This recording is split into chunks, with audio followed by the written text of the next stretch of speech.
dropped the clip that has upset people, in which they positively assert that Jeffrey Epstein did, in fact, not Epstein himself, but in fact, Epstein himself. You understand what I'm getting. This is one where they poke a little needle at Canada, breaking some hard truths about their neighbor to the north.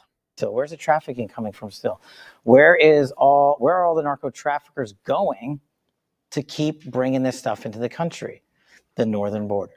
Our adversaries have partnered up with the CCP and others, Russia, Iran, on a variety of different criminal enterprises, and they're sailing around to Vancouver and coming in by air. And the sheer tyranny of distance of the northern border and the lack of cooperation from federal authorities in prior administrations to actually firm up that northern border is what's causing a continuation of violent crime. Now, we're focused on it, and we're calling our state and local law enforcement partners up there. But you know who has to get to step in is Canada, because they're making it up there and shipping it down here. And I don't care about getting into this debate about making someone the 51st state or not, but they are our partner in the north. And say what you want about Mexico, but they helped us seal the southern border. The facts speak for themselves. The border that's open, I'll give you a statistic that I gave to Congress that nobody was paying attention to. Well, I say, if you've been watching this channel for the last 5 months, you were well aware of this particular statistic that you're going to hear right now. Over 300 known or suspected terrorists crossed into this country last year illegally. Known or suspected terrorists, not illegals. Not just illegals, known or suspected terrorists. 85% of them came in through the northern border. Wow. This year, 100 known or suspected terrorists have crossed into this country illegally. 64 are south and north. We've been talking about this for a very, very long time. Do you see the replies? You don't see the replies in incognito, but I included a few of the tweets that I had put out over the last 6 months, talking about this very problem that Canada has proven itself to be a national security threat for these United States of America. Before I go any further, I should tell everybody who might be shocked and appalled and say, who is this person that they're looking at right now? I shaved. I yet again feel naked and a little bit ugly, but I needed some sunlight on my face and I needed to exfoliate. You have a beard for such an extended period of time, you need to get the dead skin cells off your face and you need some sunlight. And the world feels a little cooler on my face. The thing I don't like is you get to see my anger scowl now. This is what happens when you deal with the world day in and day out for now going on 7-8 years. You can see the scowl. I got to turn my phone off. The scowl of anger. When the hair grows over, then I get to look like more uniform. And yeah, all that to say, I shaved. I have not seen the full Maria Bartiromo interview with Bongino and Patel. I just saw a few of the clips that were going viral today. That was one of them, rightly so, pointing a big fat finger and all four of them up at Canada in terms of known or people on terror watch lists crossing into America from the Canadian border, outnumbering 8-1 the amount coming from the Mexican border. The fentanyl crisis, which we've been talking about. Sam Cooper, the journalist extraordinaire from Canada, been talking about it for a long time, where people say only 1% of the fentanyl nabbed at the border is nabbed from Canada to the US. That's not because only 1% of the fentanyl in the States is coming from Canada and the fentanyl super labs. It's only because you have a large, unguarded border where things come in on train or where they get shipped down to Mexico and then smuggled up through there. So they dropped a few hammers on Canada in that interview, but the one that they dropped today, I'm not going to lie and say that it didn't piss me off as well, because I don't know Kash Patel, but I know Dan Bongino. And if I'm reading body language in this clip, I do not believe that they believe what they're saying. And I'll play the clip and we're going to talk about it. You said Jeffrey Epstein committed suicide. People don't believe it. Well, I mean, listen, they have a right to their opinion, but as someone who has worked as a public defender, as a prosecutor, who's been in that prison system, who's been in the Metropolitan Detention Center, who's been in segregated housing, you know a suicide when you see one, and that's what that was. Pause. I've said this with everybody, and I'm going to say it with Kash Patel. As someone who does not add credibility to the position you are espousing, as someone who's been in law enforcement, look, I can get many other people as people who have worked in the field of EMT, emergency medical rescuing, who will say the exact opposite. So as a blank doesn't enhance your argument. And I've said it more in the context of Israel debate. As a Jew doesn't make your opinion more valid, and it doesn't make someone else's opinion who's not Jewish less valid. So I don't care about Kash Patel's resume. I care about the facts specific to this particular instance. As someone who has worked as a public defender, as a prosecutor, who's been in that prison system, who's been in the Metropolitan Detention Center, who's been in segregated housing, you know a suicide when you see one, and that's what that was. He killed himself. You want me to get, I've seen the whole file. He killed himself. I know it's hard work. You know, Dan Bongino looks like it looks like he killed himself. I like Dan. I can tell you that there are going to be a lot of people who are not going to believe what Dan is saying today because of what he's been saying for the last 5 years since 2019. I've been watching Dan for years. Everybody knows that the death was suspicious. He killed himself. Trust me, he's seen the file. He has. Fine. Then you'd better show us the file. You better show us what allows you to definitively say he killed himself when none of it makes any sense to anybody with half a sense of critical thought. Cameras out, explain how that happened. Security guard sleeping, explained how that happened. That he was on suicide watch and taken off and then suicided himself, explain how that happened. Not trusting anybody. And then the other thing is this. I was trying to make a meme, but I'm not particularly good at making memes.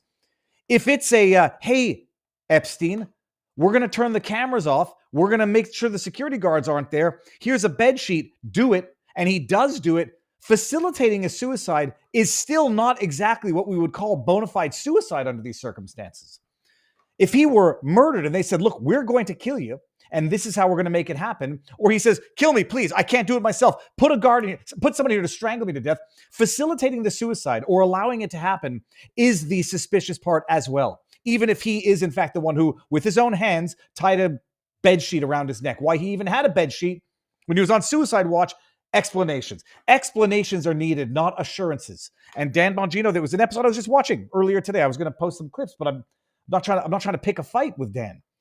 Nor am I even saying that I there's something bigger going on here. The only question is what? 2019, 2023, Bongino was out there. It's all suspicious. Epstein has ties to Middle Eastern people in the Middle East, politics in the Middle East.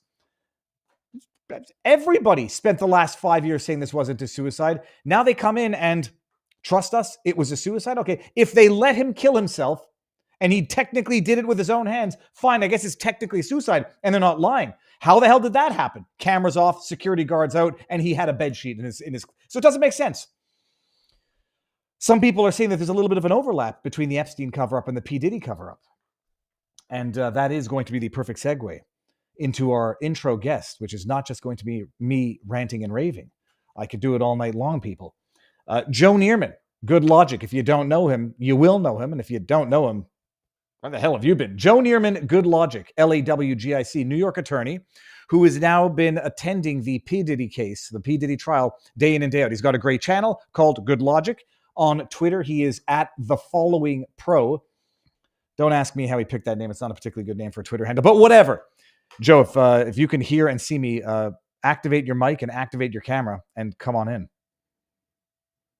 Until he gets in here, Joe's been covering the P. Diddy trial, and he's going to give us the breakdown. Joe, sir. Yo. Look at this. We're going to go like in ascending order of Joe's bigger than me, and he looks bigger than me on the camera, but I'm much smaller than Barnes, who's going to be even smaller than me when Barnes pops in. Joe. Nice. What's Who up? are you? What happened to your Oh face? God, what do you think? What do you think? What happened to your face? Was it a miss? Did you like zzz the wrong No, place? And then you're like, okay, I got to take the whole thing off now. What happened? No, The people have a right to know.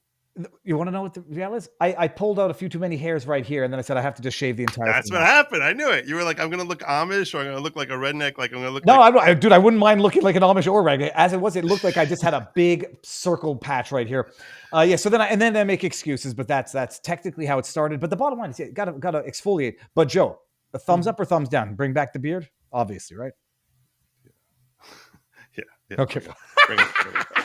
All right, Joe, tell everybody who you are, and let's get into the P. My Diddy. name is Joe Neerman. I am a New York litigator with over 20 years of experience, and I practiced in the very court that P. Diddy is now being prosecuted. Not that specific courtroom, but I have practiced in that same courthouse.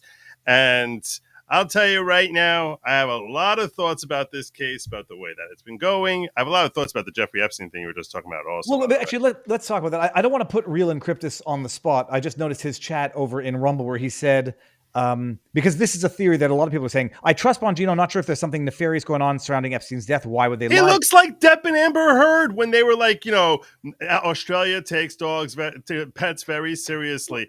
There's a gun to his head. Well, I'm convinced of it. Whose gun? Who can have a gun to the head of the FBI? That's what I'm wondering. Well, the Real Encryptus says, my guess, there's something bigger, a bigger game going on here. And they're saying that because it's what they think needs to be said. I don't think Bongino would torch his reputation, but he doesn't have to tell the truth. He just can't lie. So he wouldn't say anything as opposed to saying a lie. Encryptus. I definitely don't agree with that. So in the world of intelligence, when you have the highest clearances, there are things that you can't talk about and that you have to play whatever game that has to be played when it's related to national security and intelligence, which leads me to believe that this is one of those crazy conspiracies that we talked about over the last few years, something with Mossad, something with CIA, something along those lines.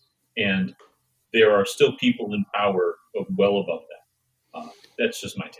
Ask yourself this: how did he amass those fortunes when he has no history of being so much excellence when it comes to the stock market or anything like that? So clearly he's blackmailing people. Ask yourself this: how did he manage to get such a ridiculous deal in 2007, the first time that he's being prosecuted? Where everyone knew what he was doing, everything came out 12 years earlier, and he ends up getting a deal where he ends up getting exoneration for Ghislaine Maxwell and a third party, and they basically say, okay, we'll give you 2 years, and you're going to be in club fed. You can walk in and out whenever the hell you want. Just show up and sleep here at night, like check in for a couple of hours a day, and then go back home and do whatever the hell you want to do. How the heck is it that he got such a deal? How did he get away with doing it for so long?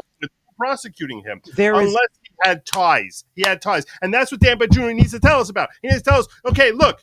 Maybe he killed himself. Maybe, which I don't understand how he has 300 pounds of pressure to snap his jaw when he weighs less than 250. So I don't know how that works. Like science, I don't know how the science works. I'll let you go. I'm sorry. I'm taking over your show. No, I don't know. I don't think anybody's denying that he's intelligence connected blackmail extortion ring that I think might have been influencing geopolitical, politics for the last 2 decades. Nobody disagrees with that. How he even got Leslie Wexner to give him his billions power of attorney. Blackmail. Undoubtedly, I believe pedophile blackmail. Full stop. But I do not believe that Dan Bongino would strategically lie if he didn't have to. Let me rephrase this. I don't think he would strategically lie to perpetuate something just for the time being until they can, get Serpico in there to take down the whole enterprise. So I either think he's totally coerced into it. And, someone talks about a metaphorical gun to your head.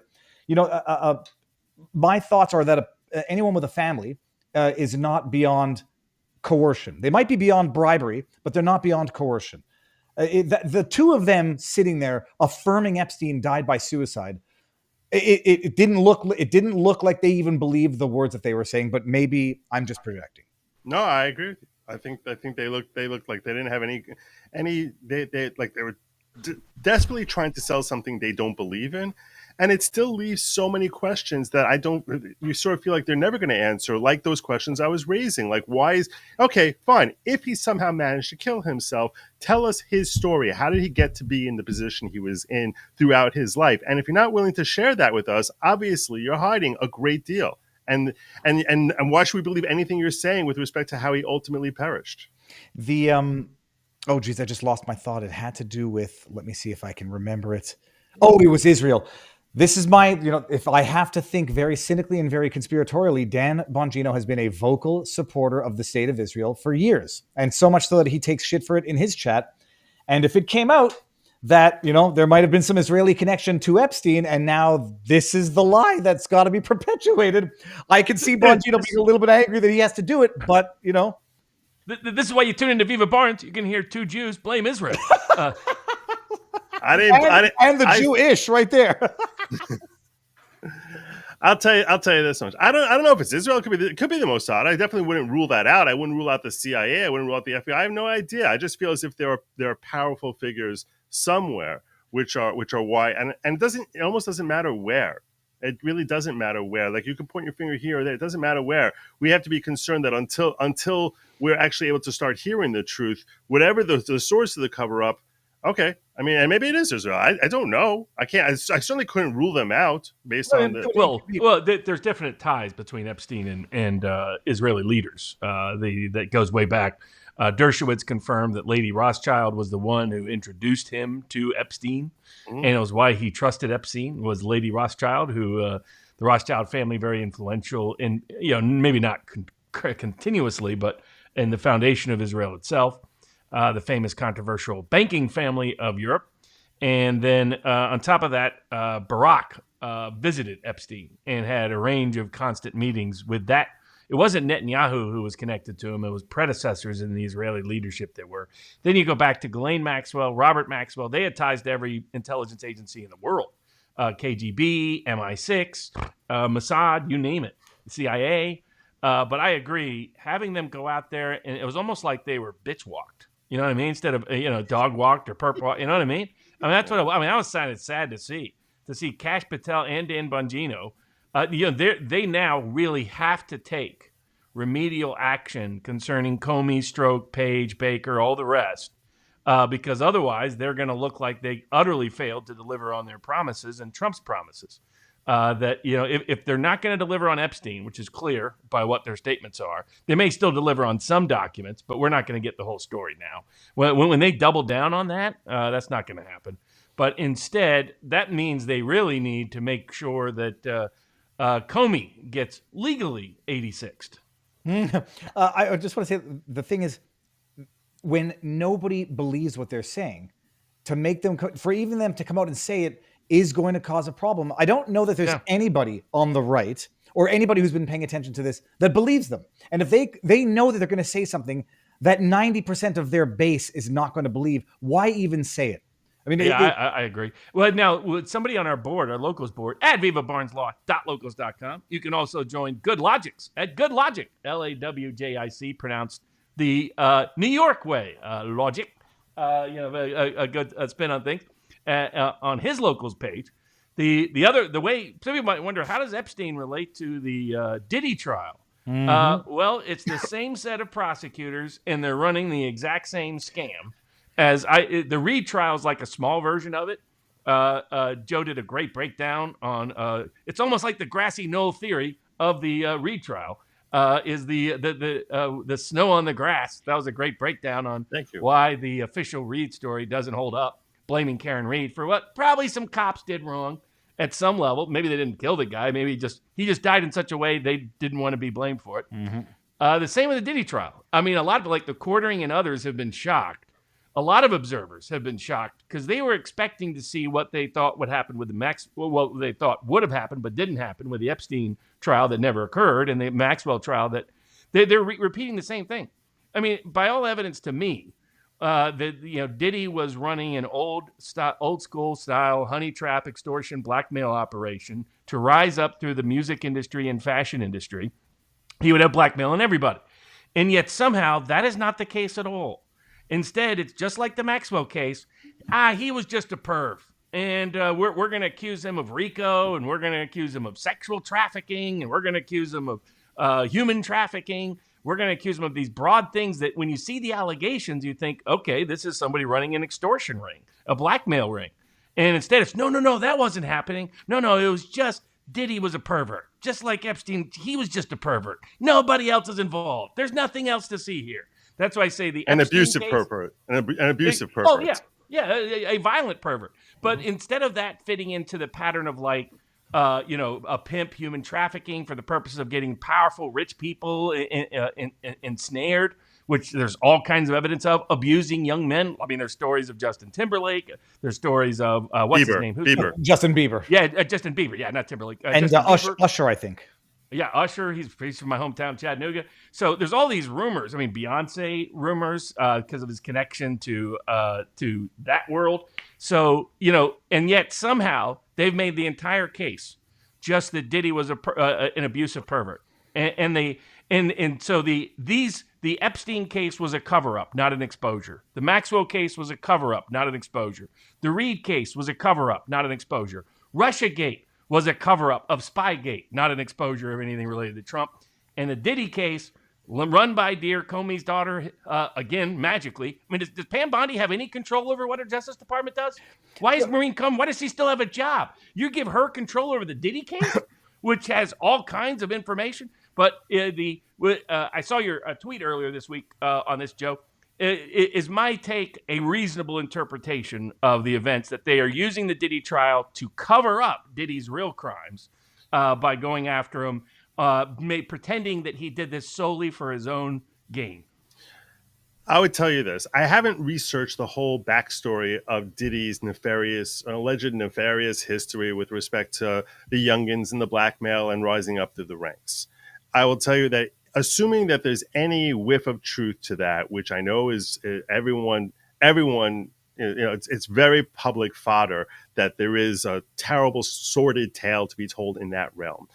If that is true, this is a far worse cover-up than what we saw with Ghislaine Maxwell. And I covered the Ghislaine Maxwell trial, and I'm covering this trial because in the Ghislaine Maxwell trial, at the very least, the subjects who were the victims, who become the center of the entire trial, they at least were being trafficked, and they were minors and they were youngins, and we could see the ugliness.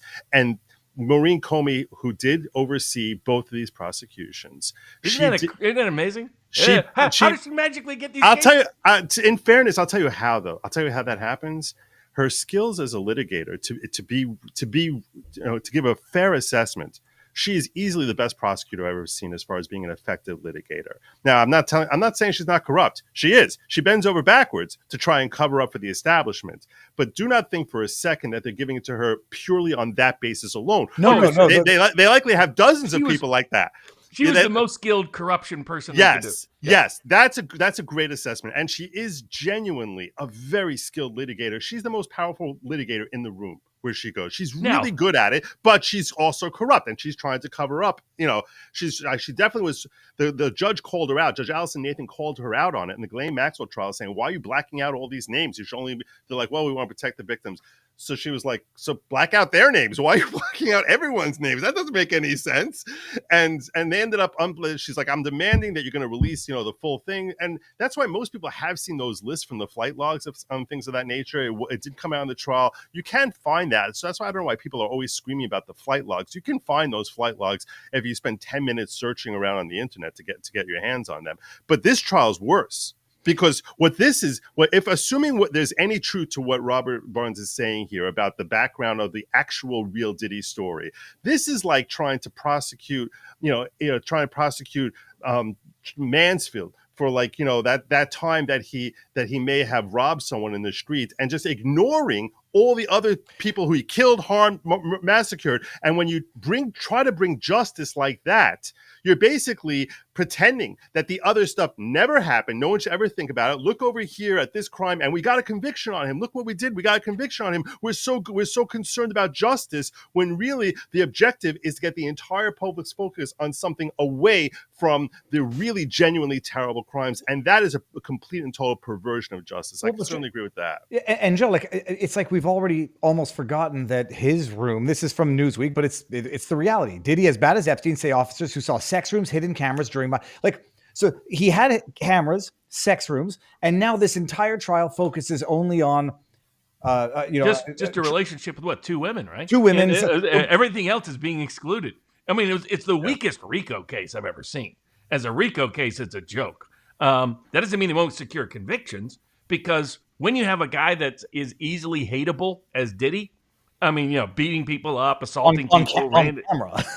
On camera. I mean, there's not much. I think him hiring Garagos' daughter was a mistake. I'm not sold on her skill set. Now, you've seen her up in the courtroom, so maybe she's better than I think, but I saw her as average. You needed someone that could just gut people, not in a case like this. I'm sure she's getting paid huge amounts of money. But Garagos was always good at getting cases. He was never really that good at winning them, by the way. And it looks to me like his daughter's taking the same path. But I can walk you through the strategy that they're each employing here, that from what we've seen so far. I mean, obviously, when you're in the opening, what we've seen from the defense primarily is, or the only thing we've seen from them is their opening statements and their cross-examination. And their opening statements, they spent a lot of time talking about how, yeah, this guy definitely commits domestic violence left and right, and he's violent when he's jealous or when he's on drugs. And you're going to see that every story here involves jealousy and drugs. I think that they have a really strong argument to say that no one else who was in his circle was trying to enable this type of activity. Many of them didn't even know it. And they're trying to argue based on the legal basis that there's a loophole to try and get him out and say, look, even if he's committing domestic violence, that's not committing trafficking. And accordingly, these charges shouldn't stick. But that still leaves you with the emotional element to it. And the emotional element is you see all this stuff. You look at Cassie Ventura, who was his girlfriend on and off for over a period of 11 years. And during the vast majority of that time, he's basically having her go out there and just bang one escort after another and forcing her to perform for literally up to like 9 hours, sometimes 4 days.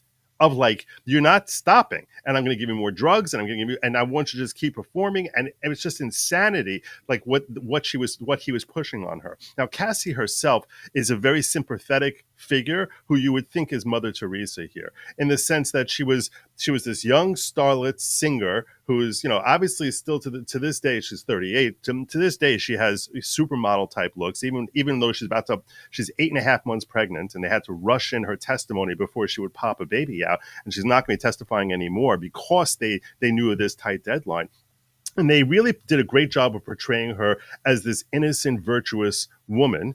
And even the defense could not deny the fact when they were on cross-examination, they were talking about, they're trying to portray her as an independent woman, that she's strong and can make her own decisions, and that she made free choice to basically perform for Diddy because she loved him and because she wanted to make him happy and get more time and attention from him. And that is very evident that was certainly a significant motivating factor for her to do this, that she definitely to this day feels some sort of connection to him, and she likely will for the rest of her life.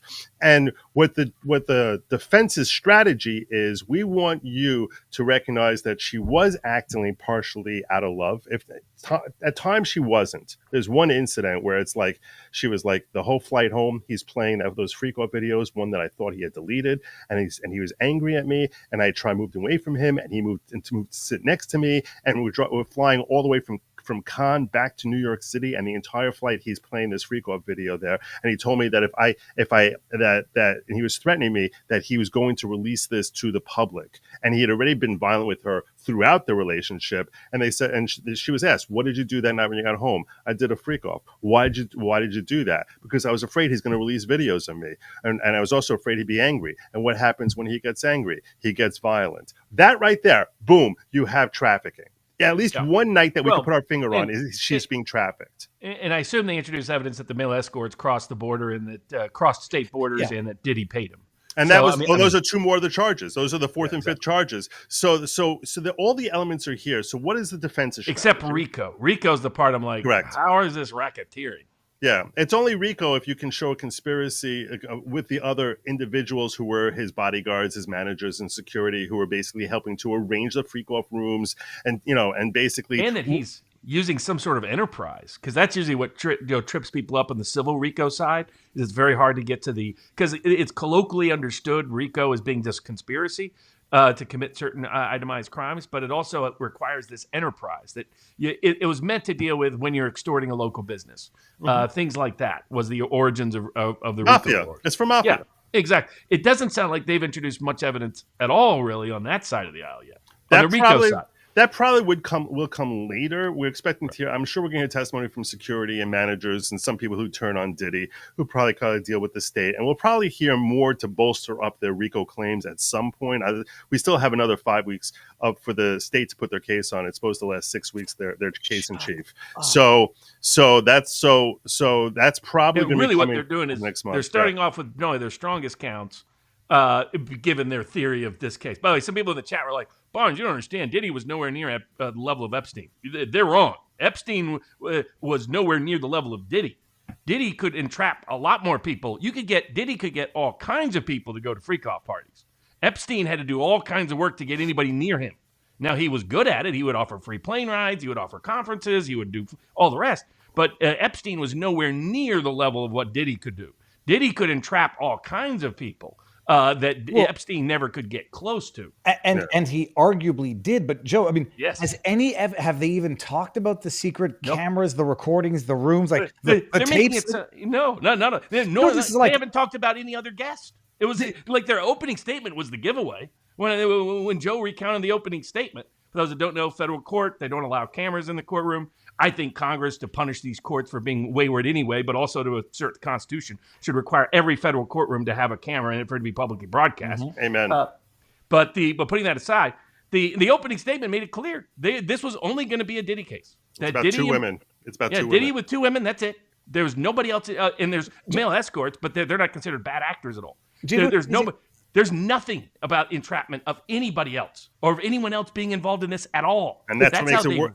That's what makes it worse than Ghislaine Maxwell. Ghislaine Maxwell, at least they're touching in that area, so you know that he's bringing people in there. It was in that general realm that these girls are being brought up here, and they focused for his personal enjoyment. But he has an island there. It's like there was a lot more. Here, everything is like, oh yeah, we rented a hotel that night, and he'd be like, I want to have a freak off tonight. Let's go to a hotel. But the focus here is really exclusively on these two women. If you don't know anything about Diddy, which frankly I know very little about him, all I know is about these two women. I would have no idea that he even met Justin Bieber, if not for the fact that much less all these other individuals. But he certainly has the appeal. One last point before you get in, Viva, is that Robert Barnes is definitely correct on this, that Diddy himself personally was a massive draw, that just being close to Diddy, who has his own star power, so to speak, that just the idea you could say, I spent an afternoon hanging out with Diddy, is something that you would brag to your friends about for the next month, 6 months. Like, oh yeah,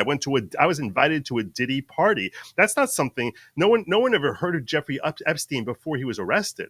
He might have been really wealthy and however he amassed his money, but no one heard of him, as opposed to the gravitas that Diddy has. It'd be much easier for him to bring in whoever the hell he wants just because of the star power he had.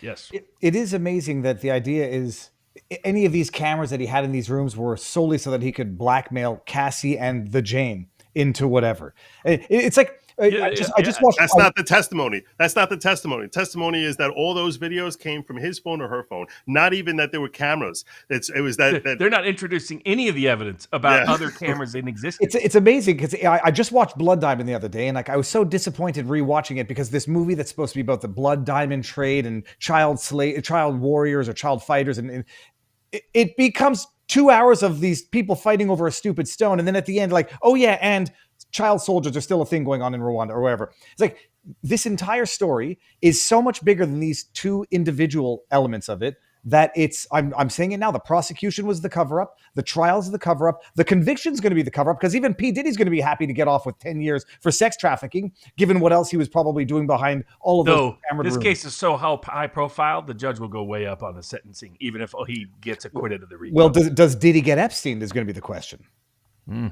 The question is what he did with those other videos. So if he still has access and control of those other videos, then maybe he can avoid a premature death. Or as Dan Bongino insists, hanging himself just out of cause. I'm going to be making fun of Bongino on that for forever. I'm sorry, you can't make that public. Even if the government if I was working for the government, they put massive pressure on me. You got to say this. I'm like, I'm not saying that. I'm like, have Cash say it. Have somebody else say it. Well, but he could have said the government's official position is that Epstein killed say himself. something to caveat that. It's like no, I've looked at the file. It's definitely suicide. Okay, now you've told me that you're the system's bitch. That's what you've told me, Danny. So the kindness to Bongino is now gone. Once you make that statement, the criticism is going to keep coming until you deliver. It's so disappointing because we're like, who's left that we could trust? Who's left? Bobby Kennedy. Bobby Kennedy and Tulsi Gabbard. That's it. I mean, Joe, one question about the trial. Everybody was saying, the gasp in the room when Cassie admitted that she's expecting a $10 million settlement from the Intercontinental Hotel. Oh, the government should have got ahead of that. That was a massive mistake. No, but why is Joe, you said they brought this up in like recross? What a gamble. They almost didn't get that evidence in. What a monumental mistake. And I think Viva's heading to like, how is that relevant to the legal claims? I want to answer that. No, but hold on, forget the relevance. My bigger question is, why does that make her look bad? That makes it look like she's got no interest in prosecuting Diddy, that she's already getting her $10 million. Why would she possibly be doing this for any financial incentive? Oh, so I mean, I think the reason everyone gasps is it was a shock. No one knew anything about it, and also that she got it. She just got this settlement agreement. She doesn't get paid yet. She just got a week or 2 weeks, 3 weeks ago. That it's a relatively new thing. So now she's gotten a total of $30 million, which is the exact amount that she demanded out of Diddy that she wanted in compensation. Diddy gave her. She demanded 30. Diddy, the day after she filed her civil lawsuit against Diddy, they gave her 20. And that now she got from the Intercontinental another 10. The reason why this is significant, potentially significant, from the perspective of Diddy's ability to get an acquittal is this. When you think about like why it is that a jury will convict, you have the law element, and then there's the heart's sense of what's justice. Now, part of what they were trying to bring up on cross with Cassie was that afterwards he was so nice to her, and there's this really nice warm text exchanges that went on for years. She stopped with him in 2018 and met her husband, and that he's wishing, he's like, I'm not trying to intrude. I want you to please know I'm not trying to intrude on your marriage. I wish nothing but blessing and God's grace on you, and that he's taking yoga. And I think what they're trying to portray is this, that yes, a lot of this crap went down. And it all went down basically 2018. And that since then he's reformed, and that Cassie has been made whole as much as she can be made whole. And that's not to say, and she said, they said, would you have done it for the money? That's one of the questions the state asked. Would you have done it for the money? And she said, I would give anything to get my agency back. That that was robbed from me and then I'll never get back. So she was saying, no, I wouldn't have done it for the money. But at this point, you can't undo what happened. And so she's financially, from the perspective of what she was demanding, been made whole. So when you're looking for a sense of let the jury wants to implement justice, so she's been made financially whole, and he allegedly, I'm sure they're trying to portray him and even use Cassie to portray him as if he's reformed. So now the jury can ask themselves, well, what's to be gained by us throwing him in jail? So if we could try to find some basis to try and exonerate him, then maybe that's the way we should be going. And that's why it's significant that she got literally every dime that she was asking for. So you don't need to implement justice on her behalf. And if the jury buys that he really has reformed, it's not that hard to try and find bases to try and side with him, where you say, well, it's not really a RICO. There's no criminal enterprise going on here. And is it trafficking? We know sometimes that most of the time, she certainly seemed to be in agreement that she wanted his time and his attention. And part of the benefit of her doing these freak-offs was that in between, she would have private time with him, which was exactly what she was looking for to get out of them. So you could try to find some sort of basis that's where defense, I think, is hoping for, that they're going to take the jury's heart out of the conviction, and that will open them up to the idea of trying to find loopholes to try and actually acquit him ultimately. That seems to be their strategy to me. I mean, the summation of their defense, if they were a little more honest in the way they did I thought it was a mixed deal how they presented their opening statement, would be P. Diddy's a perv. He's not a pimp. There he's on trial as if he was a pimp. He's not a pimp. He's just a perv. And a lot of rich people are pervs. Welcome to perv. He's not on trial for being a perv. There's other places they can charge him if they want to charge him for being a perv. And by the way, everybody got fabulously rich off this. All the people that feel that are terribly victimized made more money than they could ever dream. The reason why the $10 million is significant is the government was very dismissive, didn't bring it up, didn't mention it, and was very dismissive of it. I mean, they should have known that before opening statement. She'd already got the money. They should have got ahead of that. So that that she's been partially recompensed, but nothing can bring back the horror and the trauma. But I would have argued that she's gotten recompensed, and therefore that adds legitimacy to her testifying now against Diddy, where she's gotten nothing financial to gain out of it. Yeah, except for the ordinary juror, they're going to say you got paid $30 million, and your testimony was at least part of that. In other words, the assumption is you're on this story narrative in order to get rich, and that you have 30 million reasons to have been inventing this story. You got to stick with the story once you've already said it, right? Once you've already got paid, you can't reverse the story now. Fair enough. But going on this path got her $30 million. If she would have told a different story that was pro-Diddy, she gets zero. By telling the story that's anti-Diddy, she got $30 million. Yeah, that's fair enough. But that video that I've seen is worth $30 million, or it's worth $20 million from P. Diddy. So her credibility was really high. I'm not going to kid you. And she painted him as being an utter monster, and she still doesn't look at him as being a monster, but just the story she was telling over, it's almost like she was asked on cross, do you hate Diddy? Do you hate Diddy? She's like, I've never hated him. I still don't. You know, hate I him. thought Winner they could have explored more. I mean, they were all over the place, I thought, tone-wise in cross-examination by what you reported. One day one way, another day another way. Yeah, because the first day they made her seem far more credible. The nature of the tone of the first day of cross-examination was it was like a People magazine thing. It was like a People magazine interviewing the life of Cassie Ventura. So then you went here, and what was that like? And so you were very strong and independent, and you had a successful career when you had met her already. You were a model. You had a song that hit that a hit song behind you, and you're very beautiful and charming. And her response to that was great. She's like, "Thank you," and then like the whole room laughed, and she's like, and the defense attorney herself goes, "Well, it's true." It's like everyone can see it. She comes across. She comes across as being really refined. It's almost hard to envision her if you haven't seen any of the videos, which they properly kept from anyone but the jury seeing any of those videos. One of them was brought up as an exhibit, so they can get a flavor for exactly what she had to do. But we haven't seen in the jury room and the gallery. None of us have seen that, and I think that's the proper way to handle it. They're redefining freak-offs as his individual events, not these big parties. Yes, you asked me what freak-off is. If you ask me what a freak-off is right now, not knowing anything else, it is Diddy is sitting as a voyeur watching his lady perform with one man or multiple men and occasionally perhaps a woman. And that goes for hours and hours and days, and he directs it and he tells them what to do. Sometimes he'll videotape them. He was an amateur porn director. Yeah, exactly. For his own personal amusement. And in between sessions, and the session is every time the guy would finish, that sometimes he would take her into a private room and they would have time for an hour or 2 hours, and then he would do what he wanted to do with him. And some of the stuff they described on there, I don't know if you want me to describe, it's really really sick. He's a perv. He's very, very sick. And sometimes he would beat her in there. Sometimes he would punch her lights out. In fact, that whole incident with the Intercontinental is she left because he punched her in the face and she went running out of there. And that's what led to her trying to flee that day from a freak off. And we even know the name of the guy who was in the room, who was sitting there, that the staff and the first guy to testify, who had also a great deal of credibility. He's the one who I think caused the release of the Intercontinental video.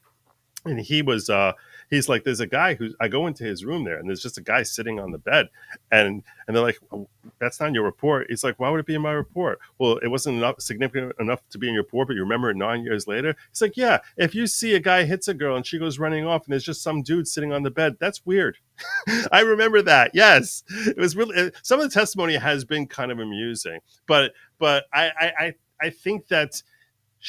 I think that she seemed very credible, and the state's objective has been, we're going to let this jury recognize Diddy, who they think of as a superstar, music artist, producer, hero, perhaps hero to some of them. We want them to see that this guy is actually a terrible monster, and he is. And frankly, here's the thing I want to ask you guys, though, because, Robert, you keep bringing this up, and a lot of people throw this at me. Should we not be rooting for him to be convicted? Even if Comey is a twisted The bitch. only risk is, are they elevating? Like, one part I didn't like this is there was an aspect of this that felt like a woke gender feminist prosecution. And it was at times like there was an opening statement that was, well, the reason why this is still trafficking, even though he's not actually trafficking her in the way all of us think of trafficking. Right. Trafficking's to make money, usually, not to lose money, which he lost millions on this. Yeah. Yeah, exactly. That it's not, this kind of behavior is that they're trying to say, well, he's part of the male patriarchy. He has more money. He has more power. Thus, it's abusive. Thus, it's not only abusive, it's now trafficking. It's now RICO. It's now a federal crime.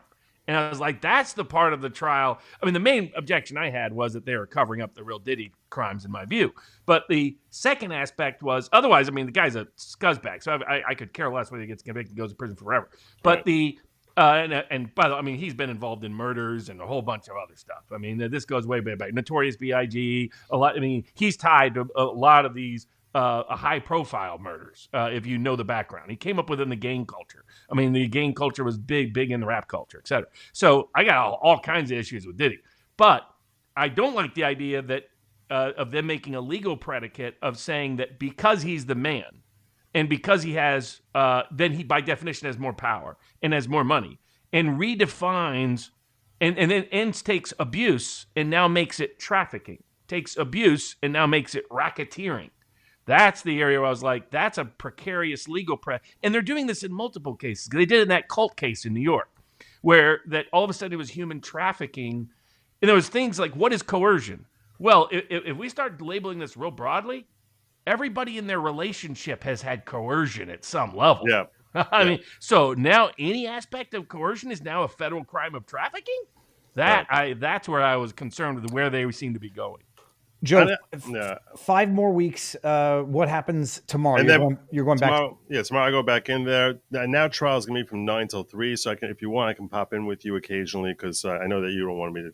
Normally I was getting out at 5. Now our days are supposed to be ending at 3 o'clock. I drop 2 videos a day, one by the lunch break, another after the day wraps up, and then at night I basically go through a lengthy breakdown as to that the recaps I give you are 10-minute summations of what happened in the last several hours. I go in far greater detail in the evening when I do a live stream, and I let everyone know how things are developing here. But I do think it's an interesting question, even though, yes, I agree with you. Comey is a terrible human being, and these charges are ridiculous, and they're BS, and they're stupid. The counter to this, and I'm not trying to take a side here. I'm really trying hard to play the journalist role of just, this is what's happening, and this is what I can explain to you from my legal perspective, and I just want to break it down for you and not take a side here. But I will ask you to just mull this over. Capone ended up being convicted on tax evasion, right? So to the extent that it's like, this is we can get this guy, he's definitely a monster and a terrible person. To the extent that this is something that we feel confident we can prove, is that a good thing, or is that a perversion of justice? And I think that might be, for each person to sort of think about. It's a perversion if their goal really is to cover it up when they have the mechanism and means to bring to punishment and prosecution those involved. I agree. And exposing him for who he was. I mean, I knew of Diddy's reputation all the way back to LA because I represented a range of, let's say, clients that were were impacted by it in one way, shape, or form. But briefly represented a client who was connected, shall we say. Mm-hmm. So there's no question to me that this is a mass cover-up. But for all this, and watch Good Logic's great breakdown on why Karen Reed is indisputably innocent. His version 100%.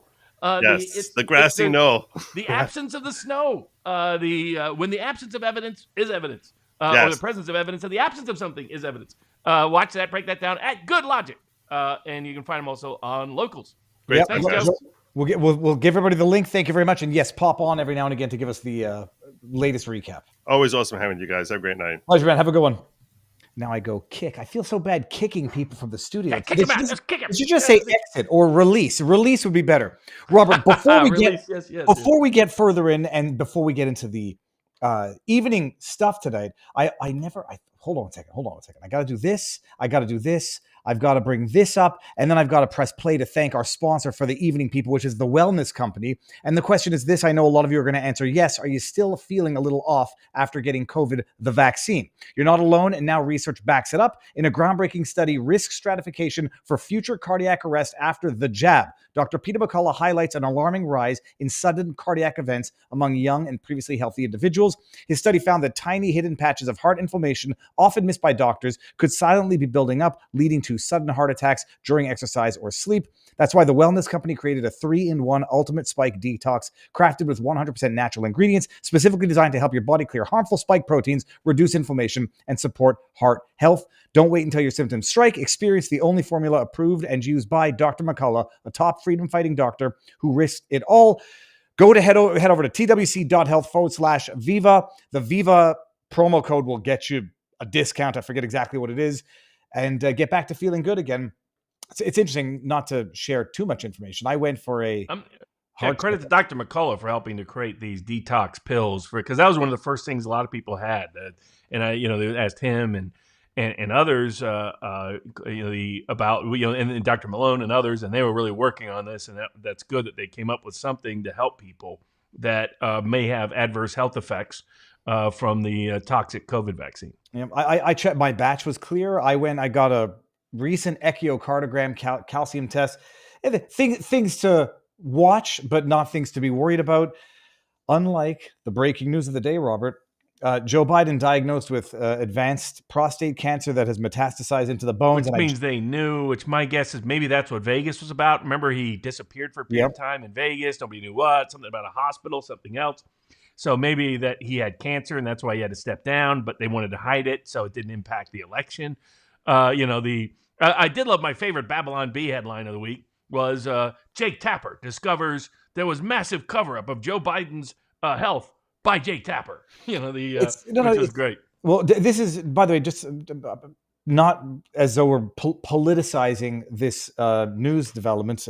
It's got Dr. Drew, who I trust, by the way, who also told me about natoconaze and detoxing and all this stuff, chimed in response to Joe Sortor, who put this tweet out. Here, listen. And because it was a 4-lane highway that was accessible, my mother drove us, and rather than us be able to walk. And guess what?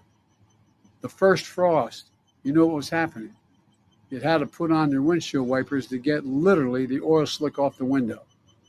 That's why I and so damn many other people I grew up have cancer. And why for the longest time, Delaware had the highest cancer rate in the nation. So this was 2 years ago that Joe, we remember this because at the time we said he's so senile, he thought he had cancer. And now it might have turned out that he actually was diagnosed with cancer back then, but hid it for 2 years during the election. And Dr. Drew says, to be fair, beginning with the finding of a nodule and then discovering advanced disease does not pass the sniff test. Someone not receiving adequate or routine health care, this would make some sense, but does not fit the level of medical supervision given to POTUS. And they knew early on that he had or Robert, or he doesn't have cancer. He's got something else, but they want to write it off as cancer so that it's not something more compromising like senility, dementia, which you can. Well, he probably has both. Well, then there's no doubt he's definitely got the last. But I say, the prosecution is the cover up, the indictment is the cover up, the conviction is the cover up, and in this case, the diagnosis is the cover up because I don't believe. Yeah.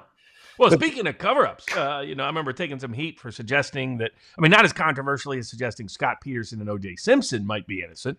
I still get heat from that, of course. But the Murdaugh case, it was. I just never bought the story that he was responsible for those murders. Well, now his clerk, the court clerk, assigned the case. People tell me there's never corruption in the judicial branch. That can never happen. Da, da, da, da, da. The clerk running the case, who allegedly communicated all kinds of illicit communications to the jury while they were while they were deliberating illicitly, has now been indicted for a wide range of crimes. What is going on down there? That was another case that might have really been a cover-up case. Let's blame him for all these things and cover up the low country South Carolina corruption that was probably so endemic he could potentially blow the lid on all of it, and even accidentally. And so it looks like they set him up to blame him for the few crimes he likely didn't commit, but more evidence of that in the court clerk. That should be big, not just because the Murtaugh case was big, but also because what does that tell you about our court system? That this clerk felt so confident she could get fabulously rich. She could break the law routinely. Doesn't that suggest maybe she'd been doing it routinely, that the judges had no problem with it? I've had bailiffs do this. I've had court clerks do this. The courts always go crazy on me when I expose it, but this shows how systemic and institutionalized our corruption is in our legal system, that in a high-profile case, the clerk could be contaminating illicitly the trial pool in order to get enriched off a later book deal. Robert, today I felt genuinely black-pilled. Everything you realize is broken and corrupt, and starting with the Bongino video and the Kash Patel video, the Romanian elections, the P. Diddy case, which is absolutely a cover-up, the Epstein case, which we're never going to find out about, the fact that it might actually be very sinister government agencies that have now got elected officials or appointed officials who have families that are easily coercible into, didn't feel good. But Robert, before we get into the actual menu of the evening, let me just read a bunch of the super chats or the Rumble rants that came through. Snake Coil Entertainment says, fact, listening to our album, Sybil, you can't see it because it's in my face, but Sybil the Soothsayer and our new single, The Voice of God is a Gunshot, Premature Birth Mix, has been, I'm not reading the rest of that, but it's been known to cure diseases that do not have cures. Randy Edwards says, they've the DNC known about Biden's aggressive cancer for years, with his brothers stating over and over again that they hope to share quality time for whatever time they have left. Denise Antu says, everyone should follow Joe Good Logic. He does an amazing job providing content, critical political and climate social issues, and he's doing a fantastic job with the P. Diddy case. David Barnes Bongino is shaking his head no while he's saying it. Yes, says Shofar. I agree. Oh yeah, maybe the body language people can do that. 1,000% they're going to, and they're going That'd be awesome. That'd be great. I'll send it. They're actually helping me out in an upcoming jury selection case, and they'll be there at the 1776 Law Center inaugural fundraiser and conference in mid-August in Chattanooga, Tennessee. We'll have Chase Hughes about mind control, how you can use Jedi mind control to help you and help others. The Greg Hartley, Scott Rouse. So the Viva's going to be there. My brother's going to be there. Richard Barris is going to be there. So it'll be a lot of fun. But absolutely, I think some of you're right. If his head one would tell if somebody knows what they're saying is not accurate, is they're shaking their heads no while they're saying yes. I'm going to go back and watch it, and I'll play it again in a second. Hiroshi Shinaman says, for you both, what is up with Trump letting Cash Patel, Bongino, Bondi protect all the clients of Epstein's and P. Diddy? I feel like our country is still helping pedophiles. Well, on Diddy, they just, Bondi didn't take it away from Comey, and that's how I attribute that, is that she's not paying attention to things top to bottom at the DOJ, unless it involves the latest Fox News scheduled media hit. And then but on Epstein, one of our board members suggested this might be playing into foreign policy, right? So Trump might be using what's happening on the Epstein docs and information to try to get people to do what he wants them to do. And as long as they play ball, if you will, that he won't release some damning information that may be related to it. Now, on the flip side, to give credit to Cash Patel and Dan Bongino, what they said today was very promising for future prosecutions of one James Comey and others. We'll get to that. We'll get to that in a second. I'll read these very quickly. Alex Jones eats our biltong. You should too. It's packed with B12, creatine, iron, zinc, and much more. Get them at Biltong USA. Use code BARNES for 10% off. That's from King of Biltong. Tao, I'm going to screenshot this. I'm going to get to you on this. I didn't see what this is about. This is from Tao-Ohm123. My parents, my boomer American parents were scammed, but the scammers were Canadian. Any chance I could ask you what they should contact? I'll see what I can do. Congratulations on King of Biltong for winning over Alex Jones. That is coming from Cultivated. That Kings of Biltong is awesome. I was eating it today. It's easy. You start popping them in and boom, boom, boom. It's like better than beef jerky, better than any beef jerky. If you like beef jerky, you'll love Biltong. If I were a jury on the Comey case was mine, I would still think the speech doesn't meet the Brandenburg test. This is Comey. We'll get there. Do other cases? Ninja, we're going to get there. And Do Club, I am scheduled for jury duty on Tuesday. I'm not interested in serving any suggestions. Tell them you're prejudiced against all peoples. That's Homer Simpson's advice to his neighbor. Yeah, that's right. Let's. Okay, well, before one way to easily get up, say, Judge, I really think a jury should determine the law, and I don't believe the jury should defer to the law. That will get the judge to be bye-bye. What's it called? Jury nullification. 2 words. Jury nullification. It's not really jury nullification. It's jury enforcement. The courts mislabel it jury nullification. Well, let's do James Comey, shall we? I've been going. We should probably go through the list. Okay, those to tease it out a little bit. Man, there's so much clickbait out there. God bless Tim Pool, but man, he has a lot of clickbait. But you get this clickbait, they'll have a headline, and you're all excited, and you watch the head, and then the story has nothing to do with what the headline is. What the class I got clickbaited again. But Alex Jones taught me look, Martin Jones, you got to do the teaser, right? You got to do the teaser. You got to do the topic that's got a lot of people interested. You got to tease it for coming up next. That's how you do it, Mark. He was breaking it down for me. But we got Comey, criminal. Is he going to finally go to prison? We got, as well as Lisa Page and Peter Strzok and all the and James Baker and all the rest of those criminals at the FBI. Some promising news there from SCOTUS. We got all out of SCOTUS. This was the #1 voted issue at vivabarneslaw.locals.com. Our content, our board members create the show notes. They are the producer of the Viva Barnes Law for the People show. We got injunctions. We got immigration. We got the Fourth Amendment. And we got personnel all up at SCOTUS. We got a case I'm working on, jury selection, a Wisconsin first ever COVID medical malpractice case that involves egregious medical malpractice, but the hospital's excuse is, please blame COVID. They killed a 19-year-old girl with Down syndrome, and that's what happened. And they're trying to cover up their murder behind COVID. The 11th Circuit discovers all these special rights for drag shows for kids. Apparently, obscenity doesn't mean obscenity, even though that's what it used to mean according to the Supreme Court of the United States. And but we have another court that says trans is not part of Title VII. We've got Pfizer getting exposed for its delay, something I've been talking about now for years, but finally confirmed by Congressman Jim Jordan and his committee. We've got Robert Francis Kennedy Jr., according to public news, going to be taking aim at the COVID vaccine, amongst others. We've got we got peace around the world. We got Trump in Saudi Arabia, big fame, great speech. We got Trump in Qatar. A lot of debate about the Qatari plane. It turns out the Qatari plane was part of the Biden administration's proposal that Trump simply accepted on. But it might have been a trap. But we'll get to that. Trump in Israel, Trump in Iran, Trump in potentially in Turkey, potential Trump-Putin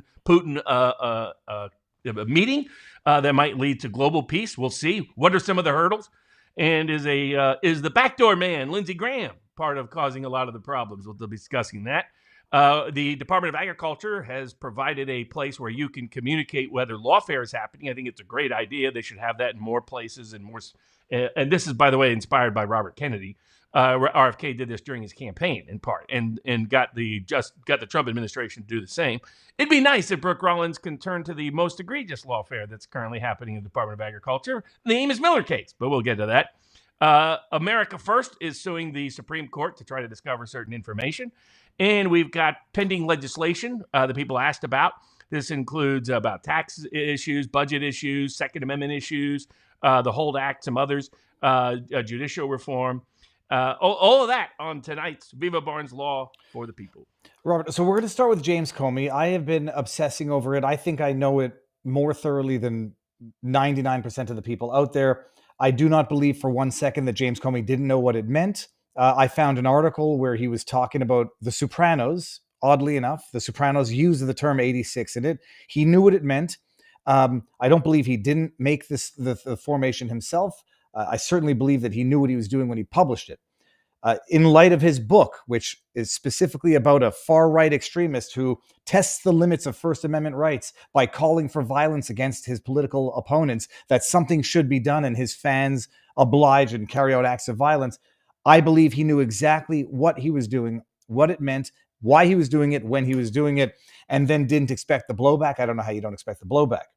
The question is this. People accuse me of being an anti-free speech as a result of this because it's protected speech. It doesn't rise to the Brandenburg level of threats. And I'm wondering that we're not talking about potential threats against your neighbor. We're not talking about threats at large. We're talking about threats against the President of the United States of America for which specific laws exist. I went back and revisited the 75-year-old blind man who made the threats on Facebook. Those were objective threats. The only question was whether or not the response was appropriate, and it clearly wasn't. This was a guy saying, I'm going to get my sniper, I'm going to make this city famous when he comes here, and I'm going to get my sniper rifle, and it's about time for a good assassination. I mean, he literally said that. So those are quite clear. Person, time, place, specificity. Okay. I think this is sufficiently clear of a threat. The only question is, do you apply the Brandenburg test to what is another specific type of law where there is a specific utterance of threat against the president that is its own law? Does Brandenburg level of rising to a true threat apply when applying the law in that context? Yes, because in fact it's already been applied to the sniper example you gave. So the sniper example you gave involved the federal law that had been passed, I think under Lyndon Baines Johnson, because it didn't exist, I don't think, before LBJ. That to make a threat against the president is itself a crime. You don't have to act on it or anything else. Now, to make that threat First Amendment compliant, you have the same forms of imminent incitement, likelihood of occurring, intentionality of occur, all of those components. The difference here that people are skipping is this isn't Joe Schmo saying 8647. This is the former director of the Federal Bureau of Investigation. This is someone with incredible institutional power around the world. So coming from him, it would be like Putin putting out 8647 or Macron putting out 8647. Or if Trump, when he wasn't president, putting out 8646, right? Does anybody have any doubts that Trump would have been arrested the very next day? So it's because of who they are and their power. It goes to their intentionality. He knew how it would be perceived, that it appeared to be a message to his deep state allies around the world, time to kill President Trump. That's what it came across as. And there's reasonable belief in it because of who he is and what he's done in his position. So this isn't some Joe Schmo putting something on the internet that you could say, oh, there's no imminent incitement here. Because of who he is and who he's connected to, it absolutely could be imminent incitement under the circumstances. I mean, because this is a not so subtle message, time to murder President Trump. putting it out there publicly. And the reality is they don't need this for Comey because he commits crimes every day. He committed crimes when he was in the entire time he was at the Justice Department and the FBI. So, and it was what was promising to see that's a great meme. What was promising to see is Patel and Bongino talking about that they have found a lot more crimes committed by the deep state against Trump that they previously were unaware of concerning Strzok's behavior, Comey's behavior, Baker's behavior, and Page's behavior, the quartet at the top of the conspiracy against President Trump, at least as it applied to the Federal Bureau of Investigation. If they're serious, they need to go over to John Brennan, and then ultimately they need to get to the NGOs involved, like George Soros, Bill Gates, and others. But at a minimum, it did sound to me like from that part of the interview that they are what Comey did by putting this 86-47 thing in the middle of and you have to ask yourself, why does he do it? He knows it's going to blow up. He knows who he is. I mean, the reasonable interpretation is that he expects someone to act on it. He expects someone to kill the president because he's worried about where things might be going for his own legal risk. Mm-hmm. That's the reason. Now, by the way, he, and through his daughter and with his daughter, has blackmail material on everybody in the country and in the world, right? I mean, that's why they do these cases in part, right? Just because they don't put the evidence on trial doesn't mean they haven't seen it and don't know it. Robert Mueller was an expert at this. Go back and look at the Asimov case in the northern. That was the son of Asimov, the famous science fiction writer. You look it up. I'm going to be having a hush hush on Robert Mueller and James Comey and some of these Peter Strzok and some of these other criminal cats in the coming weeks at vivabarneslaw.locals.com. But to me, all this was the tipping factor to motivate them to indict all these people now. They're not going to stop. They're going to keep trying to overthrow our constitutional democracy, our republic, our election of 2024. And the only way we're going to get relief and remedy to preclude its reoccurrence is if there's meaningful consequences to these constant, continuous bad actors. And all Comey really did was give a green light. I mean, I think he sent that message out as a bat signal to take down Trump. And I mean, he doesn't say that and do that without knowing the blowback and consequences he's going to get. So he's desperate for someone to murder President Trump. I have no doubt that's why he put that message out there. That was just a cute, I'm going to have a book coming out. That isn't what's going on there. But what it did is it provided the green light and made clear to Patel and Bongino and the Trump administration that they have got to do something with these bad faith actors, or they may get the president. Imagine if someone did kill Trump. Are we going to wait until that happens before Comey gets arrested? This guy's committed all kinds of crimes while he was the FBI director, committed all kinds of crimes when he was in the Justice Department, committed all kinds of crimes when he had associations in the Southern District of New York. It is long overdue he be criminally prosecuted with a bunch of them. And now I think he gave the last domino to fall for his own prosecution. I see. It's ironic that this is coming from Costco Law School, so maybe it's intended to be a joke or flattering. Viva has a Canadian understanding of the concept of free speech. I actually have a very thorough understanding of free speech in America, and the question of whether or not this rises to the Brandenburg level threat, imminent incitement, like Robert says, it's not just anybody saying it. It's not just in a vacuum that they're saying it, and it was complemented by him admitting to what he was basically doing, which was pushing the limits of free speech to call for people to kill Donald Trump. And it's just like, to me, it's... And again, remember that guy that got summarily executed by the Biden SWAT team, I think in Utah or wherever it was, out west? All of that guy's threats were less imminent of risk than James Comey making this threat. Well, especially his threats, the guy... I mean, they've locked up people that are insane, literally insane, because they've said crazy things that they knew were insane. And they still locked them up for making threats to the president. So if this can't be imagine what this green light's. Oh, Comey can get away with it. That means anybody could get away with it. But you got your shithead Krasenstein brothers who did that exact same thing. You got a guy up in Canada, Dean Blundell, saying it unironically, because you know that they would like to see it happen. But they're saying, oh, well, they can't arrest us all. First of all, they can certainly, if you're not in the country, prevent you from ever coming into the country, and they can arrest you. To me, it's a no-brainer because he knew exactly what he was doing, and it was something like a bat call to the sky. Absolutely, because of who he is and because of what he knows. So it's a very different situation. I would agree that there was not imminent incitement if it was Joe Schmo. James Comey, whole different animal. If tomorrow, I mean, the Iranians were under investigation for merely the rumor and rumination that they wanted to see President Trump dead. I mean, here's someone who said he wants President Trump killed. I mean, that's what James Comey did, to be absolutely clear. He knew exactly what he was saying. 86 is a term that was part of his training, for crying out loud. So he knew exactly what he was doing. He knew exactly what he was saying. And he knew exactly what he was calling for. And it's a violation of federal law. And I don't think he has First Amendment protections, given who he is in the context in which he said it. What was I going to say about that? Oh, yeah, no. So I had my other thought. If he's under investigation now and it turns out he deleted certain images off his phone or lied about his explanation, is that obstruction? Oh, yeah. There's plenty of obstruction of justice that they've admitted. I've been screaming at them for a while now behind the scenes and saying some version of this publicly, that these guys can't talk without lying. That's who they are. That's what they do. You're going to find all kinds of false statements that they have made to their superiors, to courts, to Congress, all the rest. And it's the easiest way to ensnare them. It's the easiest way to punish them for their crimes, because they couldn't commit their crimes without covering up their crimes. They couldn't commit their crimes and publicly acknowledge and admit they did it.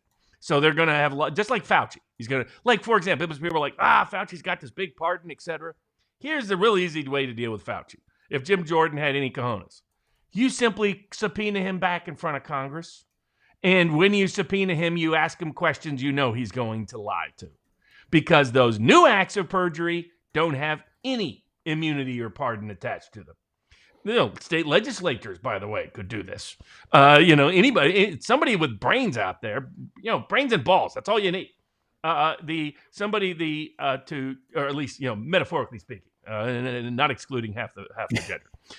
So is to do this, and they should absolutely call these guys back in front of Congress too, get them to lie some more. But they have plenty of evidence. The people have given them grace of time because of all that they're facing.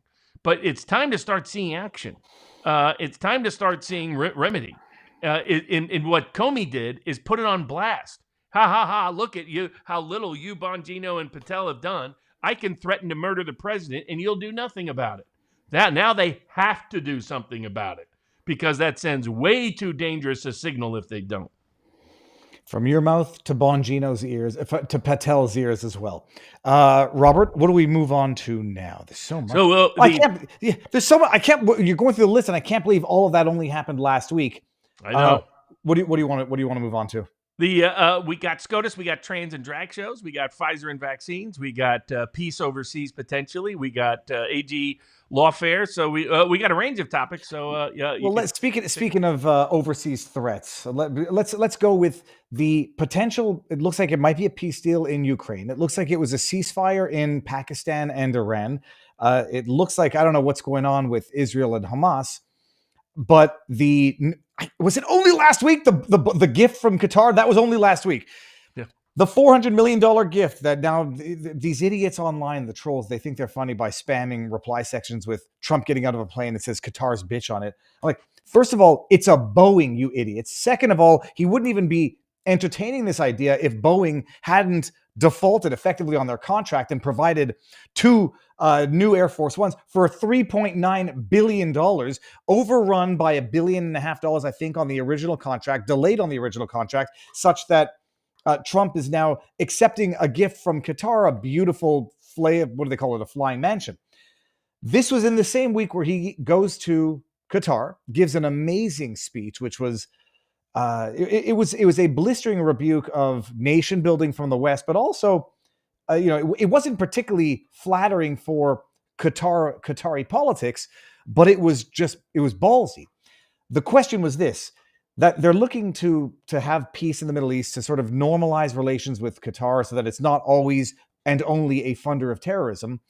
The question was whether or not in Arab or Muslim culture, if you refuse a gift, does it not sour relations, and whether or not Trump was sort of politely accepting this gift as a gesture of good faith in order to facilitate negotiations for broader Middle East relations. But you did mention something about the plane, that it was a Biden-era venture in the first place. Flesh that out, and whether or not you think that A, this is treasonous, B, this is risky in terms of security, C, this is sort of just playing politics where you can't turn down a gift without being rude. What do you make of the plane? My view is similar to Trump's, that, somebody's offering a plane for free with no strings, and it's public and transparent. Why not take it? Why you spend $400 million you don't have to spend? That's Trump's. Now I agree with Barris that it would be made to look like he's being bought off with big gifts from foreign nations. So I understand. Like Barris' point was that PR-wise, this needs to be played very different publicly. So I basically side with both. I think substantively, Trump is right. PR-wise, Barris is right. So that there needed to be a bridge between those two. And that's what's missing.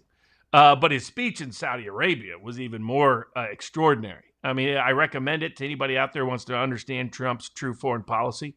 I'll be on with the Duran on Memorial Day, a week from Monday, to go over the whole global landscape of everything that's taking place. But what's extraordinary is within a week, Trump got a peace deal between India and Pakistan, ceasefire, as that was starting to escalate potentially out of control between two nuclear powers. Remember, everybody. Another would-be potential nuclear power, he got to publicly say they no longer are interested in developing nuclear weapons if Trump can deliver, and that's Iran. So he may get peace to the Middle East within the same week. At the same time, despite the EU and Zelensky and the Ukraine lovers demand that Russia agree to stop beating the crap out of Ukraine for 30 days while they can rearm and re-aim before they would do negotiations, Trump was like, nah, you can just go do the negotiations. And they're like, well, we demand Putin show up. Putin didn't show up. And Trump's like, nah, you still need to do the negotiations. And so what happened is, despite all their demands that they wouldn't negotiate without a ceasefire, they negotiated without a ceasefire because Trump told them to. So now there's a lot of bad faith actors trying to sabotage this. In the case of Iran, the saboteurs are Israel. It's Netanyahu. Netanyahu is doing everything possible to sabotage a peace deal with Iran. And that's why Trump took a big Mideastern trip that skipped visiting Israel. That was not coincidental. That was a reminder of the score going on. And the Epstein docs, too. If they ever get fully disclosed, my guess is the biggest group that will be exposed will be Mossad in Israel more than anyone else. There's a lot of reason to believe that. And Trump's just sort of sitting on that as a potential another card to play if if Netanyahu in particular, more than Israel generally, continues to try to muck things up for him. Netanyahu way overplayed his hand and doesn't understand. And the hardcore Israeli first politicians, the Ben Shapiros of the world, Trump has no interest in, and he never did. And Trump is more at ease in the Arab Muslim world, honestly, than he would be in Israel, right? Israel is a natural kind of collectivist country. It started that way. I mean, it was originally thought that's the reason why the Soviet Union embraced them, so forth. Whereas the Middle East, I mean, the Arab Bazaar is the famous place where you come to negotiate, right? I mean, so much so that it's kind of legendary, right, in the cultural zeitgeist. Trump, you can see when he was in Saudi Arabia, he gets along easily in the Arab Muslim world. It's probably the part of the world, other than Putin and Orban, that he most naturally sees the world the same way, right? He has the same filter, same framework. So extraordinary efforts to get 3 global hotspots that could lead to nuclear war, potentially going to peace all in the same week, and give a great speech that says, we're not going to be in the neoliberal or the neoconservative business anymore. He's trying to overturn globalism on an economic order scale with trade policy and new industrial policy in the U.S., which we got China to squeal just a week or two ago, because all that happened too, same time frame. I mean, we're really living in a time where decades happen in days. It's extraordinary, thanks to Trump. And I think he's on the right path. Now, the key with Ukraine, as this Romanian J.D. Vance goes over to Europe, tells them, do not continue to suppress speech. Do not continue to try to ban parties. Do not continue, and he points out in Romania, don't continue to manipulate the Romanian election. What does Europe do? They go, and they do it again. They ban one candidate, and when the new candidate starts to surge, they do all kinds of things to make sure that he can't win. They're going to do the same thing in Poland with the runoff election. The conservative way overperformed expectations. Once again, they're going to do everything possible to derail his opportunities. Now, you poll the polls, 2/3 of them say they have no interest in sending soldiers to Ukraine. None. That's the sentiment throughout Eastern, Central, and Southern Europe. But they're going to continue to sabotage us. The German Germany had to be effectively shamed and to stop their efforts to ban the AfD. And they backed off temporarily. They're not going to do all massive intelligence gathering.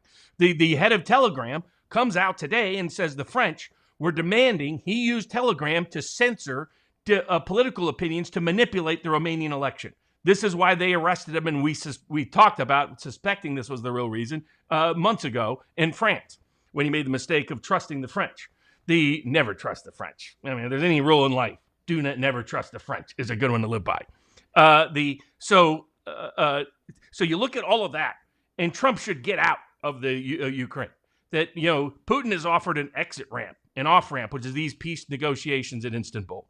Everybody knows what the peace terms are. It's the same peace terms that's been there for 3 years, but in particular for the last year, which is those terms are the ones they originally agreed to in 2022 in Istanbul until the U.S. and the Biden administration, Boris Johnson, sabotaged it. They call it Istanbul Plus. What's the plus? The plus recognizes what changed on the military battlefield in the 3 years since then, and that is that those 4 republics that they have now declared as part of Russia, they're not giving them back. That's never happening. That those 4 republics be recognized as Russian along with Crimea. And what they said to the supposed shock of the West was, if you don't agree to this, the next time we sit down, when we first did this in 2022, it was just reinforce the Minsk Accords. That was it.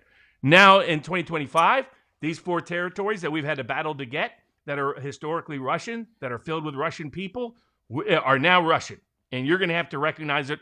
Or when we're here a year from now, it's going to be 8 republics. It'll be everything east of the Dnieper.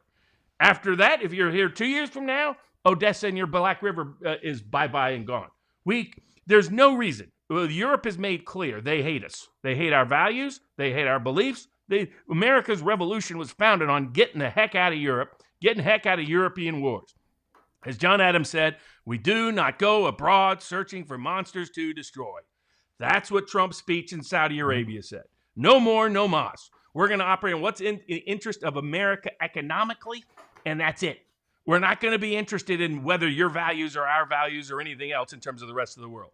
But what we're not going to do is continue to fund countries that are consistently anti-American, which is what the EU now is. The EU is anti-American. They're anti-free speech. They're anti-democracy. They're anti-liberty. They're anti-economic independence. They're anti-working class prosperity. As such, it's time to divorce and decouple from Europe. Get out of NATO. For one, get the heck out of the Ukrainian conflict. Either Zelensky signs the deal that Russia puts on the table, or we're done with him. And if we're smart, the Justice Department announces an investigation into Zelensky and the Ukrainian oligarchs who have stolen billions of dollars of American money in corrupt and criminal ways. We put, as Tulsi Gabbard has been saying, we put the biolabs under criminal investigation. It's going to lead back to Fauci. It's going to lead back to Democrats. It's going to lead back to the Biden family. There's all kinds of levers he can pull. And the person currently trying to extort him and blackmail him out of those policies, the figurehead of the deep state, is the backdoor man himself. Means a lot when you know who it is. Lindsey Graham. The Senate, but he is bluffing. All Trump has got to do, he's already got most of his nominees through. That was the first thing that Lindsey Graham was blackmailing him on. Now he's trying to blackmail him on the budget. All the rest. Graham can't afford to oppose any of those things. And all Trump's got to do is say, I'm going to support your primary opponent. And Lindsey Graham is done, finished, over, which he should have been a long time ago. So it's time to call Lindsey Graham's bluff. It's time to call the EU's bluff, get the heck out of Ukraine, and have us on a path to just get out of NATO altogether. We got dragged into there for World War I. Then we got dragged in there for World War II. Then we got dragged in there for the Cold War. What the heck are we still doing there? Enough's enough. Let Europe be the tourist museum that it's bound to be. Disney Paris is all they're going to be known for 2 decades from now. Finito. While they're busy, doing their coke and having their little Zelensky parties, their own version of a freak off out there in Europe. It's time for us to no longer put American wealth and American lives and America's future at the risk of European would-be kings and monarchs. 2 questions, one going all the way back to the airplane. People are raising the concerns of security issues, whether or not... that's fair. Laura Barris mentioned that. Some others have mentioned that. That's a fair concern. But we don't have to actually use it, right? They can send it to us and we use it or we don't use it. So but to make sure of the security protocols. Now, Qatar is bribing everybody in town. They spend lots of money on American universities, spend money throughout D.C. So I get the Qatari critics. But what Trump is trying to do is align the royals of Europe. The royals of get rid of the would-be royals of Europe, the royals of the Middle East, and align them with their economic self-interest. And say your economic self-interest is against terrorism. Your economic self-interest is for peace in the Middle East. Your economic self-interest is for no more global conflict with Israel. That's where, like he said, hopefully at some point you join the Solomon Accords. They didn't stand up and boo him. They didn't stand up and cheer him, but they didn't stand up and boo him either, which was progress. Trump's point is peace is going to make you prosperous. Peace will make us prosperous. Let's work together to achieve that. That's what Qatar's main objective is, despite, yes, I understand they fund Hamas. I've been one of the biggest critics of Qatar for a long time. But Trump has them on a much better path. And that's the smarter path to go than to be obsessed over. I mean, I didn't even understand. If we could say it's fully transparent. Some country wants to give us a plane. I mean, France gave us the Statue of Liberty. We're supposed to send that back? We're supposed to write a big check for it? That was one analogy. The other flip side is, okay, then pay for it. And how would that be any less bribery that, giving $500 million to Qatar? They'll say that's bribery. So the idea is they want to make it impossible for the Trump administration to do anything with Qatar, but that is right. the alternative. And they're going to do and you have to ignore these saboteurs. Barris is right. Play the PR better. Learn the PR for the normie American. Only worry about them. Do not worry about the Washington establishment. Do not worry about the Lindsey Grahams. Do not worry about the institutional media. They're just going to lie, and people have been catching on to their lies. Worry about talking direct. Like one of the things Trump should do is have fireside chats, go directly to the people. I'm glad Kash Patel and Bongino have kind of finally got around to realizing they need to talk to the public. Mm-hmm. Now, there was a better way to do that presentation than coming out and being a little bitch on Epstein, but okay. But at a minimum, they need to be out. So I don't have a problem with Bondi doing PR. I have a problem with Bondi not managing the Justice Department while she's more focused on PR. But there needs to be a PR component. The best person, three people have so far really delivered for the Trump administration: Robert Kennedy, Tulsi Gabbard, and Harmeet Dillon. Harmeet Dillon is showing how you can effectively use social media to highlight critical areas of public policy that is within her province as the Justice Department, as the Civil Rights Division. Done an excellent job. Tulsi Gabbard has repeatedly done this. Like right away, Gabbard did what Bondi should have done, right? Gabbard goes out there and says, it's obvious what James Comey is doing. We know what he's doing. We take it very seriously as an intelligence threat, and we're going to deal with it. Bondi and others should have been out there reinforcing that. But putting that aside, Gabbard continues to do well. When the Israeli crowd, the intense pro-Israeli crowd wanted to go to war with Iran, it was Gabbard that came out and said they're nowhere near nuclear weapons. If you're trying to say they have nuclear weapons, you're wrong. You're making that up. It's false. It's fabricated. It sent Mark Levin to such a tizzy, he started accusing Jews of being anti-Semitic. That guy's always been a fraud, by the way. Mark Levin. What a crop. That's the neocon being pejorative for Jew in reference to Witkoff, a Jewish man using the term neocon. Yeah, exactly. That's the reference for those that may have missed it. And then Robert Kennedy, right? And you saw it this week. Now, Kristi Noem has also done above average expectations so far.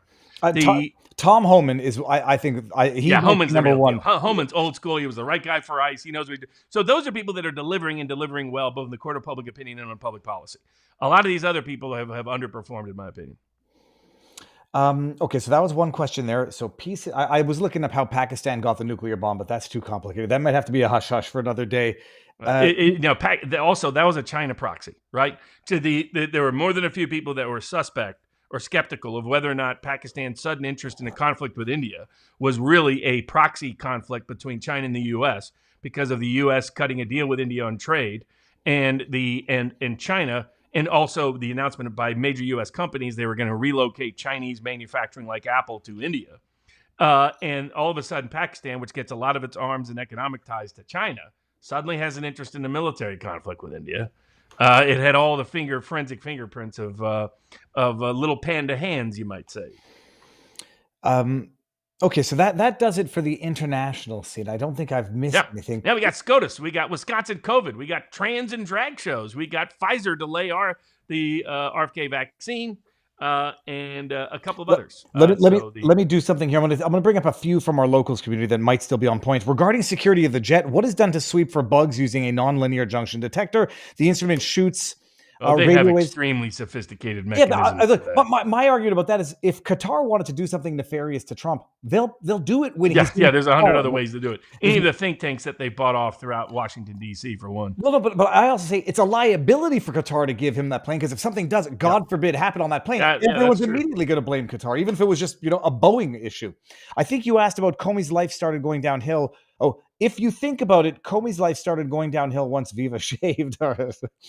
Correlation and causation. Could it be that Comey knew the FBI was going to bring him in on another matter for questioning, so he did this to keep the story from circulating? I had hypothesized also that maybe he does it to protect his daughter, make her fireproof on the Diddy case. So I think he did it because he wanted to send a signal to the bad faith actors that Trump was having too much success and it was time to take him out. That's my view. If you know who Comey is, that is exactly how he thinks. He doesn't put that out there unless he wants it to happen. Right after James Littlefinger Comey, little Timmy Waltz tells law school grads that Trump is a tyrant abusing power to persecute scapegoats and enemies, doing this in conjunction with Comey. Killing Trump just gets them Vance. And then David left this on your video, but I found a peculiar coloring on the shells. Yeah, the 8 was different than the 647. The 8 being a different color than the 6 implies more of an 8 miles out, 6 feet deep, meaning also rally around the family pocket full of shells, line from the Rage Against the Machine. Well, the fact that it was made out of shells is not. All right. And people ask, what's the difference between say Lindsey Graham and Tim Walsh? Tim Walsh is more of a bottom guy. Okay.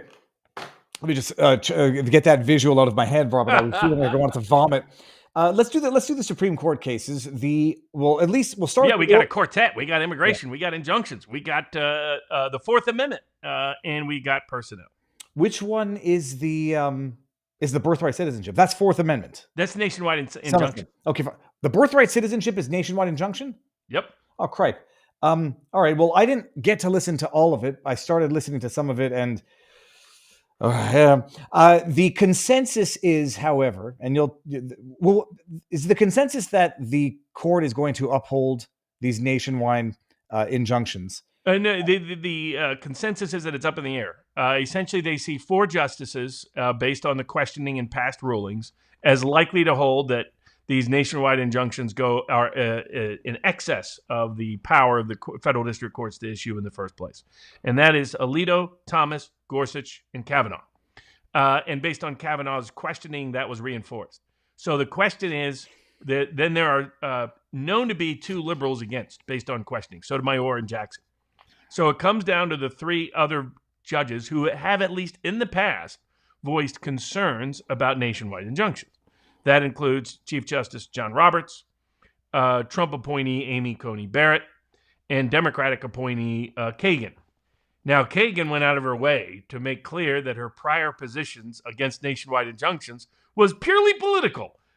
She was trying to come up with a philosophically sound basis to make it not look obvious that she's purely partisan now by suddenly reversing, because just 2 years ago, she said these nationwide injunctions are nuts when she was defending the Biden administration from nationwide injunctions that just almost never happened compared to Trump.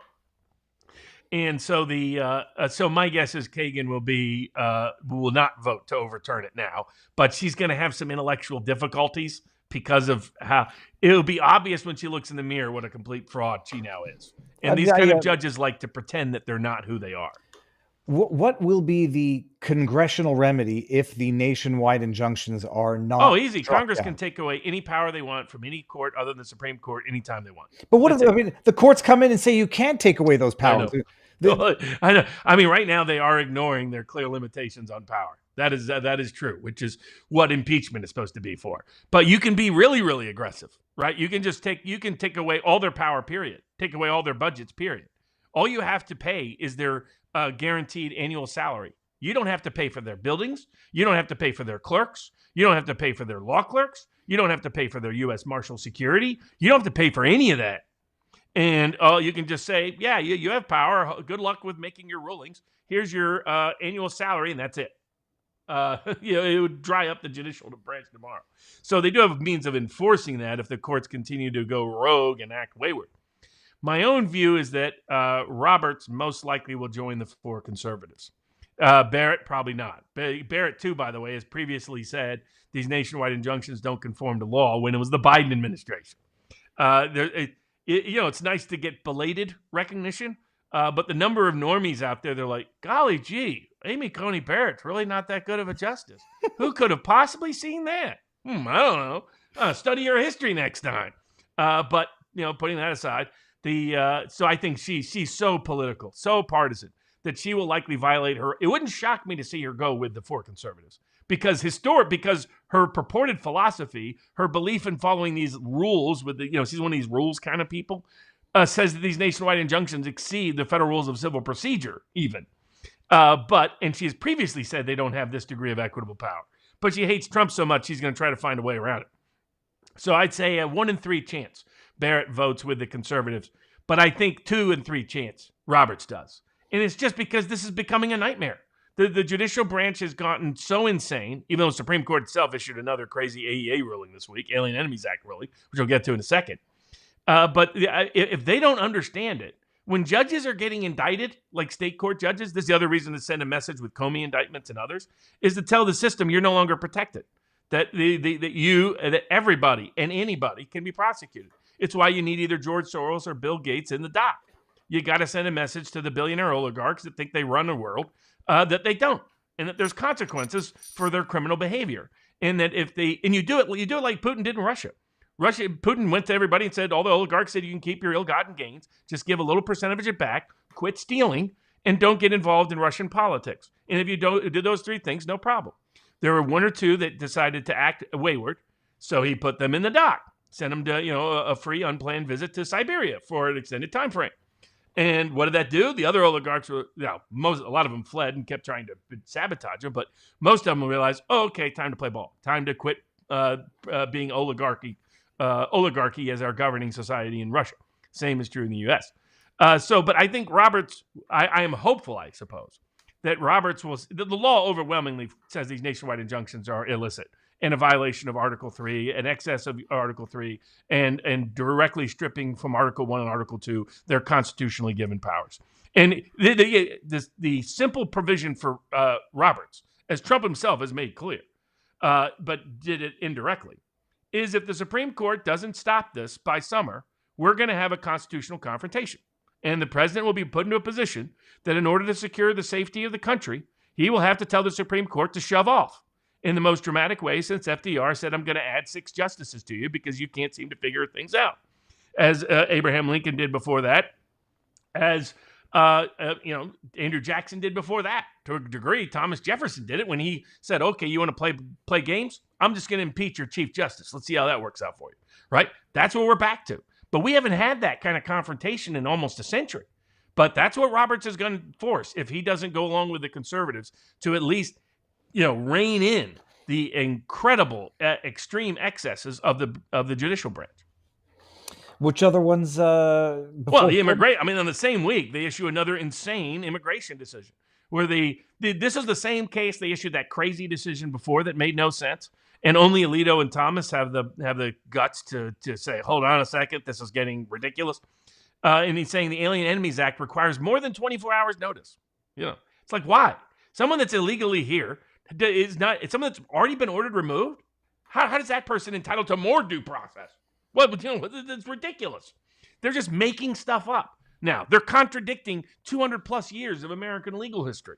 I mean, this is how egregious it's become. Now, what they said is there's a bunch of caveats in the order, likely to get Gorsuch's and Kavanaugh's votes and others, was that, you can use other laws other than the alien. Basically, they don't want them using the Alien Enemies Act to deport all these people because of how broad the power the Alien Enemies Act is. That's basically where they're going. They're procedurally going to muck it up enough. But if they don't fix the rest, to try to impose 20 million trials, that's not happening. And at some point, what the president's got to do is just deport them. Say, good luck bringing them back. You can pay for it. Justice Barrett, you really love all these illegals, when you're not busy adopting kids from every foreign part of the world. How about we send 5,000 to your backyard? Good luck. You take care of them. These frauds and hypocrites. So that's where they're going with this nonsense because it was a ridiculous order. It directly contradicts all of the prior precedent. They're just ignoring it. Yeah, I can tell you why. Even the conservatives that are law clerks up there for these justices, I bet are almost 80-90% of them are closet liberals. That's the reality of it. The legal academy has been co-opted by the left. The academy as a whole has been co-opted by the left. It's why you can't trust the average doctor. You can't trust the average lawyer. You can't trust anybody that's got letters after their name, like MA, PhD, JD, and all that other jazz. These people as a group have become culturally contaminated and power hungry in such a way they're making ridiculous rulings, and that was just the latest one of them. It's an amazing thing where the Supreme Court talks about how it's devoid of information about how to exercise due process rights to contest removal. If you're not legally here, you do not have a right against removal. You never did. It's not punishment. But removal is not punishment. Removal is just you're not lawfully here. Like a trespasser, you get removed. They're going to say, but I am lawfully here because of asylum, so you can't remove me. But these issues, these rulings come from Supreme Court SCOTUS. They're not. Well, I would know most of these people are not even claiming that, right? Like, that's what I've told people. Anybody who has a legitimate claim is completely still protected. If you're actually a citizen, then you have absolute access to the courts and can stop any deportation. If you're someone that has legal rights to be here by some mechanism or method, then you have a right against the deportation, higher due process rights. These people aren't claiming that. What they're claiming is you didn't give me enough notice to discover whether or not I have a claim that I know I don't have. That's what makes it ridiculous. But the question is this: the Supreme Court rulings, they're not on the merits as of yet. These are no, correct. They're so-called shadow docket, which Barrett complained about, and now she's using it all the time. Because it is wild. I mean, they're sending it back, go re-adjudicate, go determine at the lower level on the merits. They lectured a district court judge for not getting a decision done within 24 hours. This is a Supreme Court that usually takes years to decide things. And they have this is litigants, but judges are this way in general. So I have no sympathy for any of them because they'll often lecture lawyers. Why didn't you get, I need this in this time frame. You take 6 months to rule on summary judgment. Don't lecture me on, you got 4 law clerks. This is your sole job. And you're going to lecture me on my time frame. One of these days I probably will end up in jail. Plenty of judges have threatened it. But my patience just keeps going down and down and down for the nonsense. But it was a nonsense ruling by a nonsense court. And the question is it going to become full clown world up at the Supreme Court, or is Roberts going to rein them in before they go completely off the ledge? Which one do we do now? Do we do the... 2 other ones, a big personnel case. What people don't know is another federal judge issued an injunction preventing President Trump from basically firing anybody. Because he issued an order. It said, we need 4% staff reductions. This has been recognized as a permissible executive power, in fact, an explicit and expressly given executive power for decades. Viva will be back here in a second. And what that shows is the president has the executive powers, the power to control who works for the executive branch. If there's any power, that's it. And the very nature of it, the true dynamic of it. And so you look at that, but what happened is the federal judge said, no, you can't do it. I'm going to call this restructuring agencies. I'm going to call this something that somehow is beyond your constitutional power. And I'm going to prohibit you from imposing any cuts on anybody anywhere, even though any person subject to such cuts has remedies already under the Federal Merits Board. These people have no standing to sue, no authority to sue under existing case law that exists. I have problems with that case law, but that's what the case law says. If people injured by a COVID vaccine can't sue over the COVID vaccine, how in the heck can people who have not been injured at all by President Trump's orders can suddenly stop the order from ever going into force? So that is going to be up before the Supreme Court. And we'll see if Viva comes back here in a second. And then, hold on a second. One chat. I guess. Oh, there you are. Voila, back. No, hold on a second. Sorry. That was, I didn't want to interrupt you because I just actually needed to go pee. I'm sorry. Oh, and last but not least, the Fourth Amendment up before the Supreme Court. This is another case where Gorsuch joins the liberals. I think he's correct, though, to join the liberals. This is where I've said that Gorsuch will, in certain civil rights context, actually be a better advocate than your conventional conservative. What happened was, in use of force cases, courts were taking the moment of force as being or what they call it, moment of threat, as being the relevant time frame. The court has always said, take the totality of the circumstances. It's a part objective test, part subjective test. The subjective part is, what did the officer know at the time that he used force? And that goes into everything he knew, everything. And then it's the objective factor is, what would a reasonable officer do knowing what that officer subjectively knew? So that's the subjective and objective part. What they were deciding to do in their new thing was, no, it's really just the moment of threat. So you might ask, why would courts limit it in this drastic way? It's to help cops get off the hook for doing things like shooting people. By the way, this guy's name was Barnes. Yeah, well, that's what so the guy gets pulled over. First of all, it's got to be a little bit weird.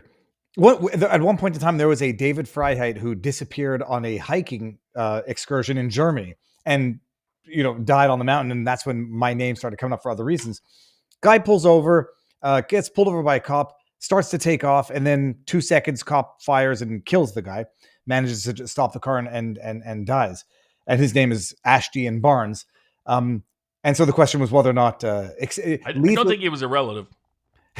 Well, the first name sounded Ashtian is Armenian if it were a last name, but so the question was whether or not this was excessive use of force or reasonable under the circumstances. Yeah, I mean, basically, what was it, tickets? So he's pulled over related to tickets, right? And at worst, fleeing. Right? It was not the case that he was. Well, yeah, and then that was later on, and that was whether. So he gets pulled. He's getting inspected on tickets. The cop thinks he smells marijuana. The cop's magical smell. They have these magical smelling abilities where they can smell all kinds of things that nobody else can smell. Basically, it was just a pretext to see if he could escalate, right? So you got a cop saying, oh, maybe I got something else here. And so he starts trying to escalate. Oh, I want to open the trunk. I want to search the car. One of the tricks cops pull is there anything in the car I should be aware of? Don't answer that question, boys and girls. All right, that's a trap. Like the Star Wars movie. It's a trap. It's a trap. Famous meme.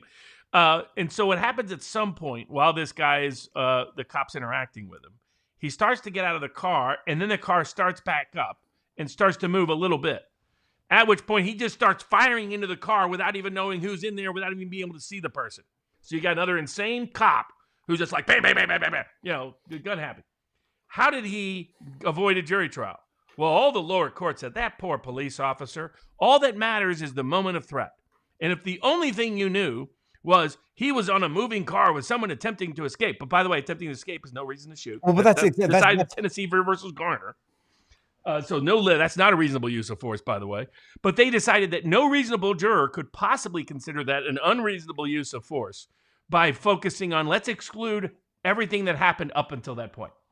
And to the credit of the Supreme Court, they said that's insane. With that totality of the circumstances cuts both ways. Sometimes it will help the cop, sometimes it will hurt the cop. But it has to be the totality. We don't start changing our legal standards to help cops escape justice by 1 minute saying it's the moment of threat and another minute saying, no, you have to look at everything behind it. Which the only consistency was, how do we help cops kill people? That was what courts were historically doing, traditionally doing in this country. And to the credit of the Supreme Court, they said that's not the standard. The standard is always totality of the circumstances. And here, this was a jury question to determine whether and by the way, jurors love cops. It is very hard to convict cops in criminal cases, very hard to convict them in civil cases, to win in civil cases. So the idea that this is hurtful to cops, I mean, this is just imposing the bare minimum of Fourth Amendment standards, for crying out loud. This was a classic example of excessive use of force. You definitely don't want, as a modern policy, cops just shooting into places they don't know and can't see. And so the credit to the Supreme Court in this case of restoring Fourth Amendment freedoms, it was their only good ruling of the week. Do we move down to the lowercase courses? Well, we got a couple of quick cases that might be heading to SCOTUS. Drag shows, and trans rights. We did the drag shows. I'm fairly certain that we talked about this at the time. Tennessee. This is the Florida law one. But it's the same issue, except it's even more ridiculous what the courts did. In the Tennessee case, I could see where the court was saying the law could have been a little clearer in certain places. That the Florida overturning the Florida drag show for kids law is preposterous. The logic of the court is utter garbage. Well, I'll read the provision of law which define the adult live performance is any show, exhibition, or other presentation in front of a live audience which, in whole or in part, depicts or simulates nudity, sexual conduct, sexual excitement, or specific sexual activities as those terms are defined in section whatever of the law, lewd conduct or lewd exposure of prosthetic or imitation genitals or breasts. Now I'm remembering one of these was a lot more specific than the other. Predominantly appeals to prurient, shameful, or morbid interests, is patently offensive to prevailing standards in the adult community, yada, yada, yada. Yeah. It was designed so no more pervert shows for little kids. So drag queen story time and all those kind of things. Hamburger Mary's sues. Have you ever been to Hamburger Mary's? I don't know what I should have looked up what it is. I have never been to Hamburger Well, Mary's. I went to the first Hamburger Mary's I ever went to was in Palm Springs. And I didn't recognize the combination of those two would have a unique audience. I had no idea. I was like, something seems a little off here. And then the way the male bartender was being like flirtatious, I was like, what the heck? Where have I come into? I was like, started looking around and I realized I'm getting admired for the wrong reasons. I got to get out of here. So Hamburger Mary's, I literally needed to save my ass. it's a drag burger joint. Yeah, it's a gay burger. It's a gay burger place, basically. Okay, It's for gay people. I mean, God bless them and everything. They got good burgers and good cocktails. But just remember, you go to Hamburger Mary's, it's a surprise. What might be in there? So the women aren't all women. And the ruling comes out and it talks about the old trope of indecency. I'll know it when I see it. And they say not only is that not the law, but it's not a proper measure of justice. It's purely subjective. Yada yada yada. I remember it was the Florida versus the Tennessee. That one was much more specific in terms of what it was outlawing than the other. Florida, right? Yeah, Florida. Sorry. So that's the point here. Was Florida basically took the U.S. Supreme Court's own language and stuck it into the law. That's all they did. They took the Supreme Court said, here's what you can ban within the First Amendment, and it's the Supreme Court who created these very general standards for lewd behavior. So it has to have a prurient interest, has to have no scientific, artistic, educational, other value, and it has to be sexual in nature, right? And if it's appealing to kids, they've made clear that for children, you can have a different standard of obscenity than for adults. There are things that are obscene for a 6-year-old that aren't obscene for a 25-year-old.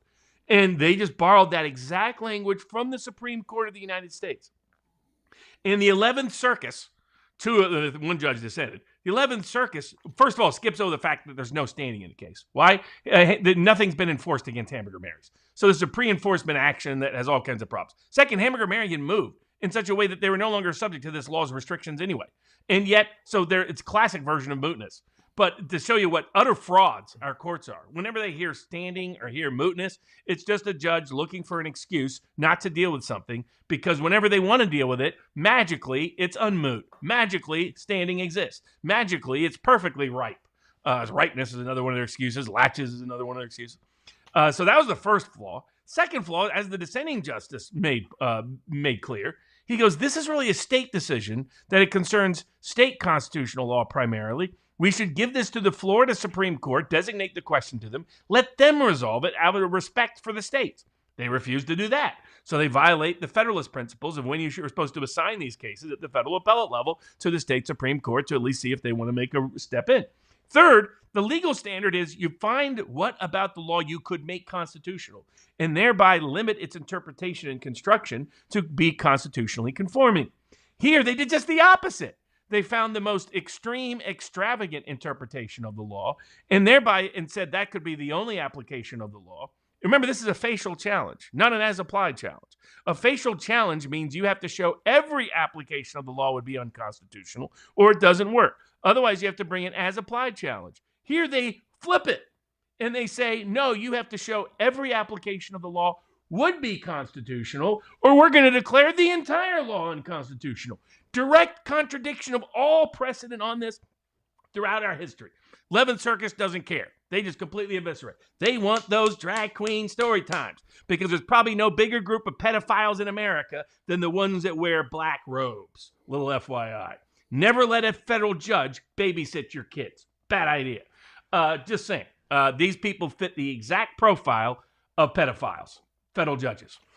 So we'll see when that gets me into trouble. So this was a ridiculous ruling. The Tennessee law had some limitations to it because it didn't borrow the plain language of the Supreme Court with consistency. Here, the Florida did, and they say, no, you can't enforce this law at all. Perverts for kids. Kids have to have absolute access to perverts at all times in the name of the First Amendment, because according to liberal Democratic judges and establishment Republican judges, that's what the First Amendment really means. But now we had discussed it at the time in terms of like how much more compliant with the existing state of the law could it get? There is no more specific that this law could have been drafted. So it's literally verbatim. It's quote, quote, quote, verbatim. So this, I mean, it obviously has to get overturned by this SCOTUS. Yeah, this is going to go. Hopefully SCOTUS takes it up. You never know, because SCOTUS is SCOTUS these days.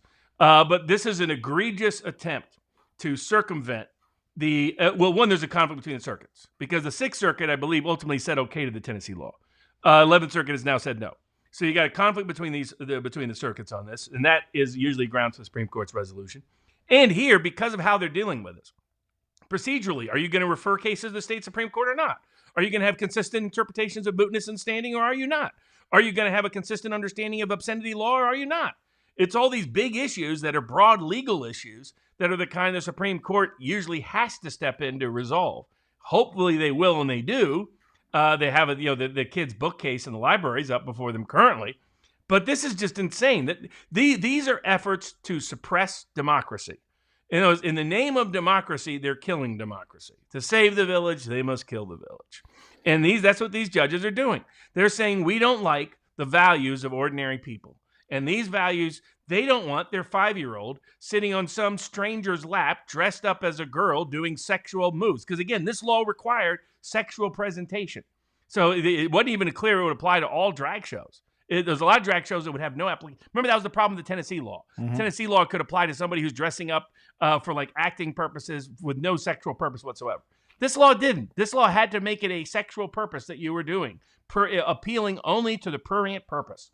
And they're saying even that. They're saying kids have a constitutional right, or I should say perverts have a constitutional right to access little children, according to the 11th Circuit Court of Appeals. Nobody thinks that's what the First Amendment intended. Well, I couldn't agree more, Robert. It's just a question of it being resolved the right way, because there's nothing. It's almost as though there's nothing you can do to prevent it, even when you use the literal language of the law of the higher courts. And then that's what the courts are doing. They're making it impossible to enforce immigration law, impossible to the president to do his job in terms of spending and personnel, and they're making it impossible for local and state governments to enforce their cultural values that still respected First Amendment freedoms, because this, again, borrowed from the Supreme Court's own exact language. And they're saying, no. We want those little 5-year-olds sitting on those laps. That is it is the end goal, is to destroy the family unit and to get the kids when they're young and impressionable. Correct, because the family is the greatest hindrance to the state. The family has always been, you read The Family, a Haven in a Heartless World by the great professor Christopher Lasch, Lasch.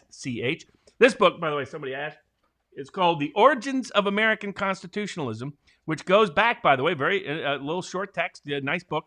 And what's really good for is reminding people that our charters form the foundation of the theory of constitutionalism in terms of mechanisms and methods of governance and government. So it's a nice little book in that regard.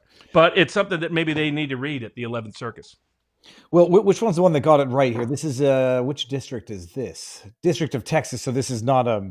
Oh, yeah, we got a good federal court down in Texas, made a lot of good rulings that at least stepped in and said, no, trans are not a protected class under Title VII. What's interesting is how this case is even here, because it's the EEOC flagrantly violating President Trump's direct orders and trying to overturn the 2024 election.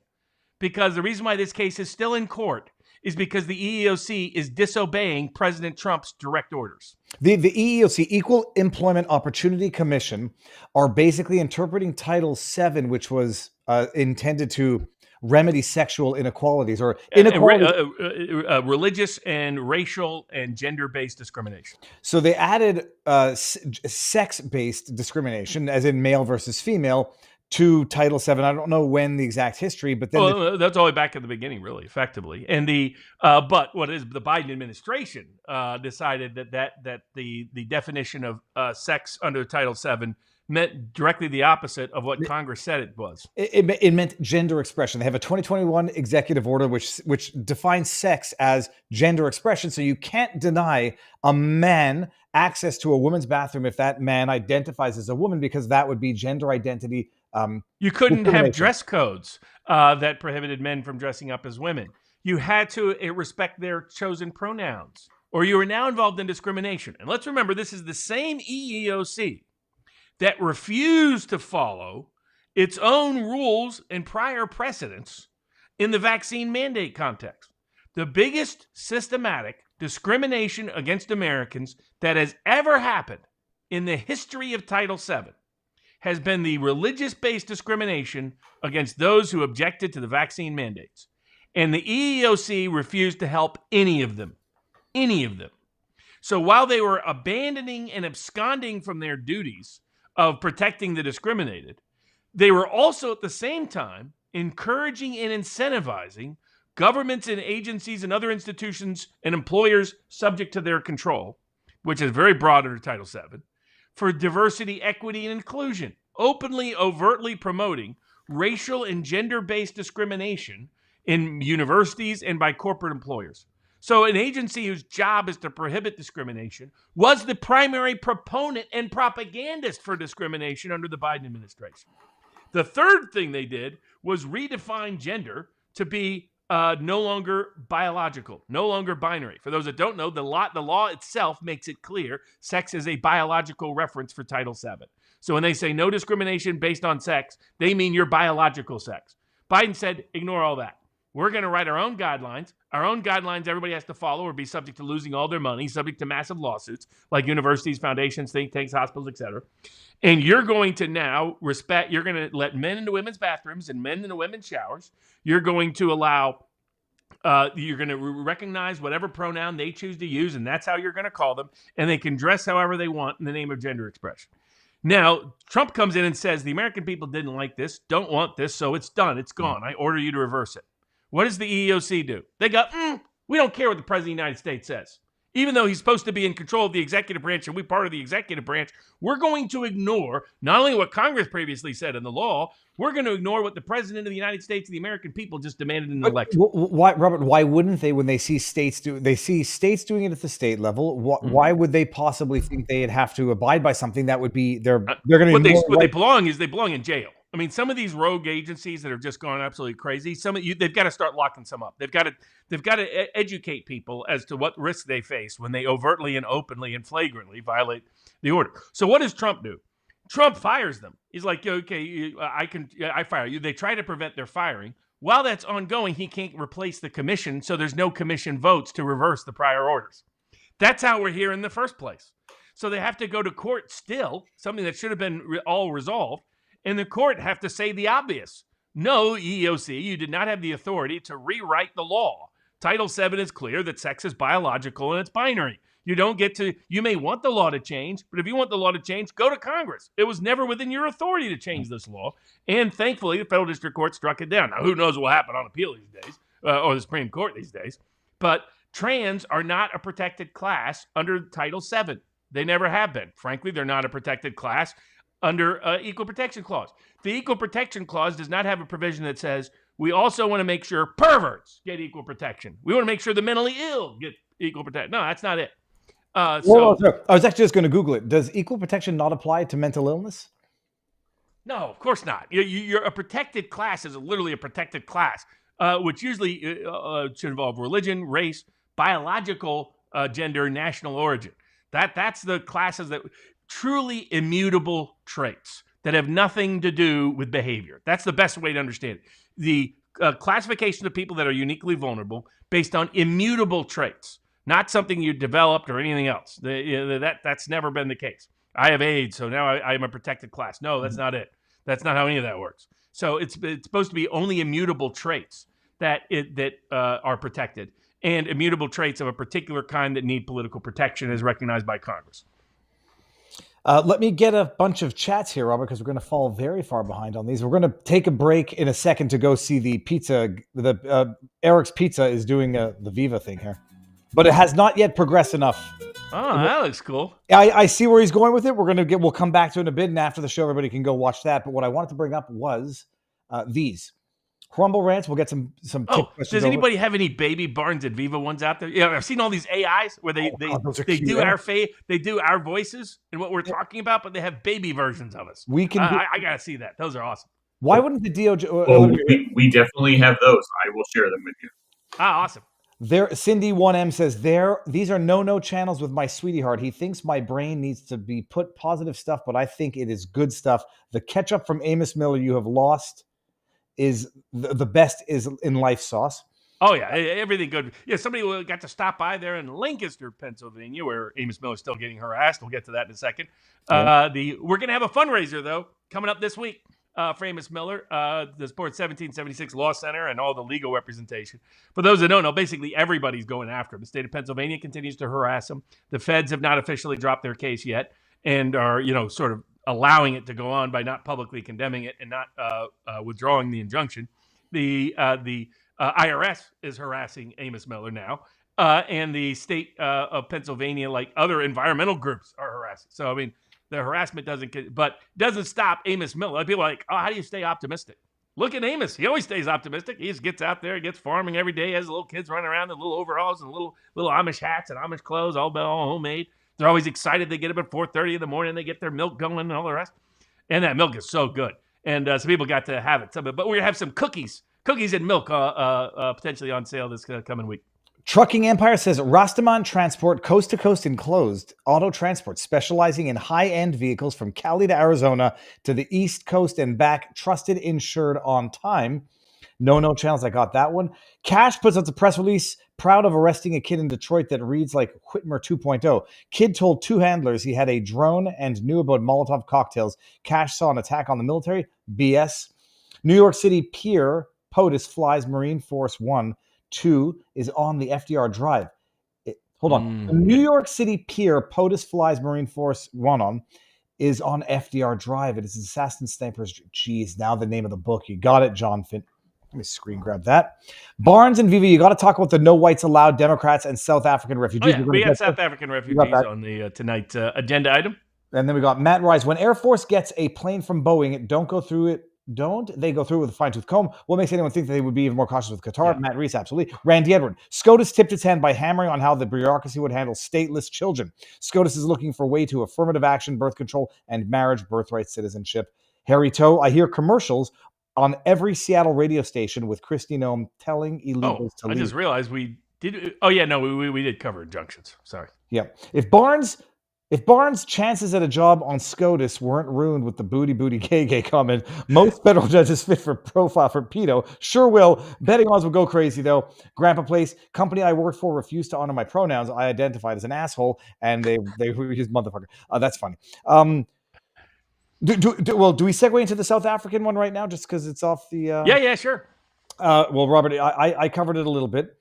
What's amazing is watching the training of AI and Grok in real time, where if you grokked, is there white genocide? And it would give you a very wishy-washy answer. It's a very complicated question. And then you ask the question, well, how many farmers have been murdered in the last 20 years? And they give you a number. And then you say, how many of those were white? And it says they don't break down the stats based on race. And then you say, well, how are you then able to determine that there's no white genocide going on in South Africa? And then you get into a bit of a loop. 87.6% of the farmers who have been killed in the most horrendous manners possible in the last 20 years, 30 years, have been white. There is expropriation without compensation legislation that has been passed in South Africa. The argument is that it hasn't been enforced yet. There has been expropriation of farmland in South Africa. The argument is going to be it's not specifically or only targeting whites. There is rampant murder in South Africa beyond anybody's wildest nightmares. The argument is, well, it's not only directed against whites because, blacks are, they're getting killed as well in South Africa. There has been a systematic denial of the violence and political persecution targeting whites and white farmers in particular in South Africa for years. I remember, Justin Trudeau was not taking or even entertaining the idea of taking white refugees from South Africa because I guess he adheres to the idea that you can't be racist against whites because it needs to be prejudice with power. As though somehow... Let's admit the real reason. The South Africans didn't come up with any cash for the Biden family. So now, the big news of the last week was, Trump, by authorizing or welcoming 49 white South African, Afrikaner, Boer farmers, is now lending credibility to the misinformation that there's a white genocide going on in South Africa. And you got the shitheads on the Twitterverse like McFaul saying, there's no white genocide, it's a lie, it's a myth. Horse crap. They got 50. It's not even a drop in the bucket. It's a what's the word I'm looking for? Like it's a symbolic gesture almost from the Trump administration to let them in. People are crying racism because at the same time he's shut down refugee programs across the country, which have been wildly abused over the last little while. He lets in 49 white Afrikaners with their families, and the left, who love immigrants, unless they're white, flip their lids. What's your take on it? It's sort of, I loaded everything here, and I know what you're going to say, but what's your interpretation? I mean, to the allegation that he's being racially discriminatory in his refugee policy, that is belied by one simple fact: more than 90% of the people that have been granted refugee status under President Trump are black. So that's part one. They're just not highlighting those individuals. They're highlighting the South Africans because of the high-profile political nature of it and because it plays into their preordained political narrative. Now, notice how these South African refugees show up. They show up waving American flags, right? Unlike a lot of these other groups that come in waving every flag but an American flag. I understand it to a degree, but my sympathy has a limit when you're always waving some other country's flag. And yet you want access here. It's like, come on. So it's entirely legal what he's done in terms of there's no racially discriminatory animus, best evidenced by the fact that majority of the refugee beneficiaries have been black, in fact. Second, as to South Africa, there's no question that there has been racially discriminatory targeting. For those that don't know, other parts of Africa have adopted the policies that South Africa has done and gone further. And those countries have said, all white farmers lose their land. We're going to take it all. And the Mugabe regime did it famously to the destruction of the agriculture sector in that economy. What ends up ensuing inevitably is mass starvation, and that is, you can say that's racially motivated, whatever. When you kick out the farmers that know how to farm, you end up with starvation like you did in Stalin's Russia or in Ukraine. You have people willing to stay and continue to farm the land, knowing that politically they're now a tiny minority and a hated minority. So it's like, this is the last group of people you should be trying to expel. But here's the problem. The communist part of the ANC and then the pragmatist part of the ANC both sold a dream that they couldn't deliver on. And the dream was the only reason why you, the South African people that are of black ancestry, the only reason why you don't have prosperity, the only reason why you don't have security is because of the white man. And as soon as we get rid of apartheid, you're going to have all this freedom. By the way, it's the same mistake the civil rights movement made in the United States. Between 1955 and 1965, they sold everybody that the black working class and the black poor would drastically benefit from racial integration and voting rights and grand jury rights, et cetera. And that was partially true, but not completely true. And that's what Martin Luther King recognized. So that's why by 68, he completely shifted to economics. You don't hear King talking obsessively about race in 68. He's talking more about economics. How do we translate this to economic? The Poor People's March was biracial. It was not excluded or limited to black people or to African Americans. And so what's happening in South Africa is they couldn't deliver. Right? Mandela tried. I disagree with Mandela's critics. If I lived it and watched it through that whole time period, Mandela tried to build reconciliation. I mean, the whole movie about the South African rugby team was part of that effort. He was not trying to drive up the divisiveness. He was trying to find a way. He's like, how can we deliver real housing, real health care, real benefits to this population, and at the same time not make us a pariah again all over again by just taking the extreme reaction to the other side's extreme action. But as soon as Mandela was gone, all the grifters were in complete control, and the commies. It was the grifters and the commies. Problem was they couldn't deliver for the black population, the Bantu-derived populations of South Africa, and there's some other Zulus and other groups of tribes that are there. And so, how do they keep political power? They say, you know why we can't deliver you power? It's not because we're stealing it and living in this mansion up here. No. It's not because our commie-driven ideology doesn't work. No, it's because of those evil white people that are still here. They're still stealing it from you. And so they've diverted the attention from the corrupt politicians and the broken, bankrupt ideologies onto a scapegoat. And the scapegoat being that these groups don't really represent the groups that ever oppressed anybody. In the sense that if you were part of that oppressive regime, you got the heck out of South Africa when Mandela took over. There were a few who didn't. That's another story, for another day. Hush down the road. But there's no question that the white farmers of South Africa are being targeted for discrimination and persecution, and that they're doing so because of their race. Now, it's a misdirected energy by a corrupt, decaying regime in South Africa. Like, South Africa was originally the S in BRICS. for some people. It wasn't for everybody, but some people had Saudi Arabia in there, other people had South Africa in there. The reality is South Africa is a failed government, failed society, failed economy, failed experiment. Mandela's project didn't work, didn't hold. And the reason, in my view, it didn't is because the underlying issues were economic in nature, not really racial in nature. The racism hid underlying deep economic problems in South Africa. And their focus on racism thereby hid solving the real problems. And by continuing to resort to now reverse racism in order to escape political consequences for their inefficacy, that's why we're at now. And they clearly meet the definition of refugees for President. They're real refugees rather than the fake refugees that have been coming across the border with Soros and Bill Gates. The South Africans are as close you get to real refugees in the modern world. Let me just do one thing here because I realized I didn't read any of the Comey Tube super chats. First of all, Sad Wings Raging gifted 5 Rumble users premium. Thank you, Sad Wings. We've got some dude says jumping in late FBI news. What about the 19-year-old Michigan 2 handlers who had a drone? Cash's press release. Okay, we got that one. Cash's press release reads like Whitmer 2.0. Jim tells you says it's awesome seeing my friend and co-host Joe Neerman, Good Logic, on here with you, Viva. If anyone in your audience wants to see more of Joe, he will be on my 11 p.m. Eastern Sunday show tonight to go over some of the weeks now. That is Jim Tells You. Then we got Matthew Hammond. I haven't seen you in a while, Matt. Can we get former British MP and now CEO of Mississippi Center for Public Policy think tank, Douglas Carswell, to discuss Mississippi and Britain's problems? Okay, I'll screenshot that. Then we got XJTC says, Biden just diagnosed with terminal cancer and you look naked on camera without a beard, says Jason Abbey. And just to read a couple more in our chat here. In locals, it's many thanks from What a Watermelon. Alien Baby says Biden transitioned from... I'm not going to read that. Alien Baby says Biden transitioned from being the cancer to having the cancer. Okay, too soon. Come on now.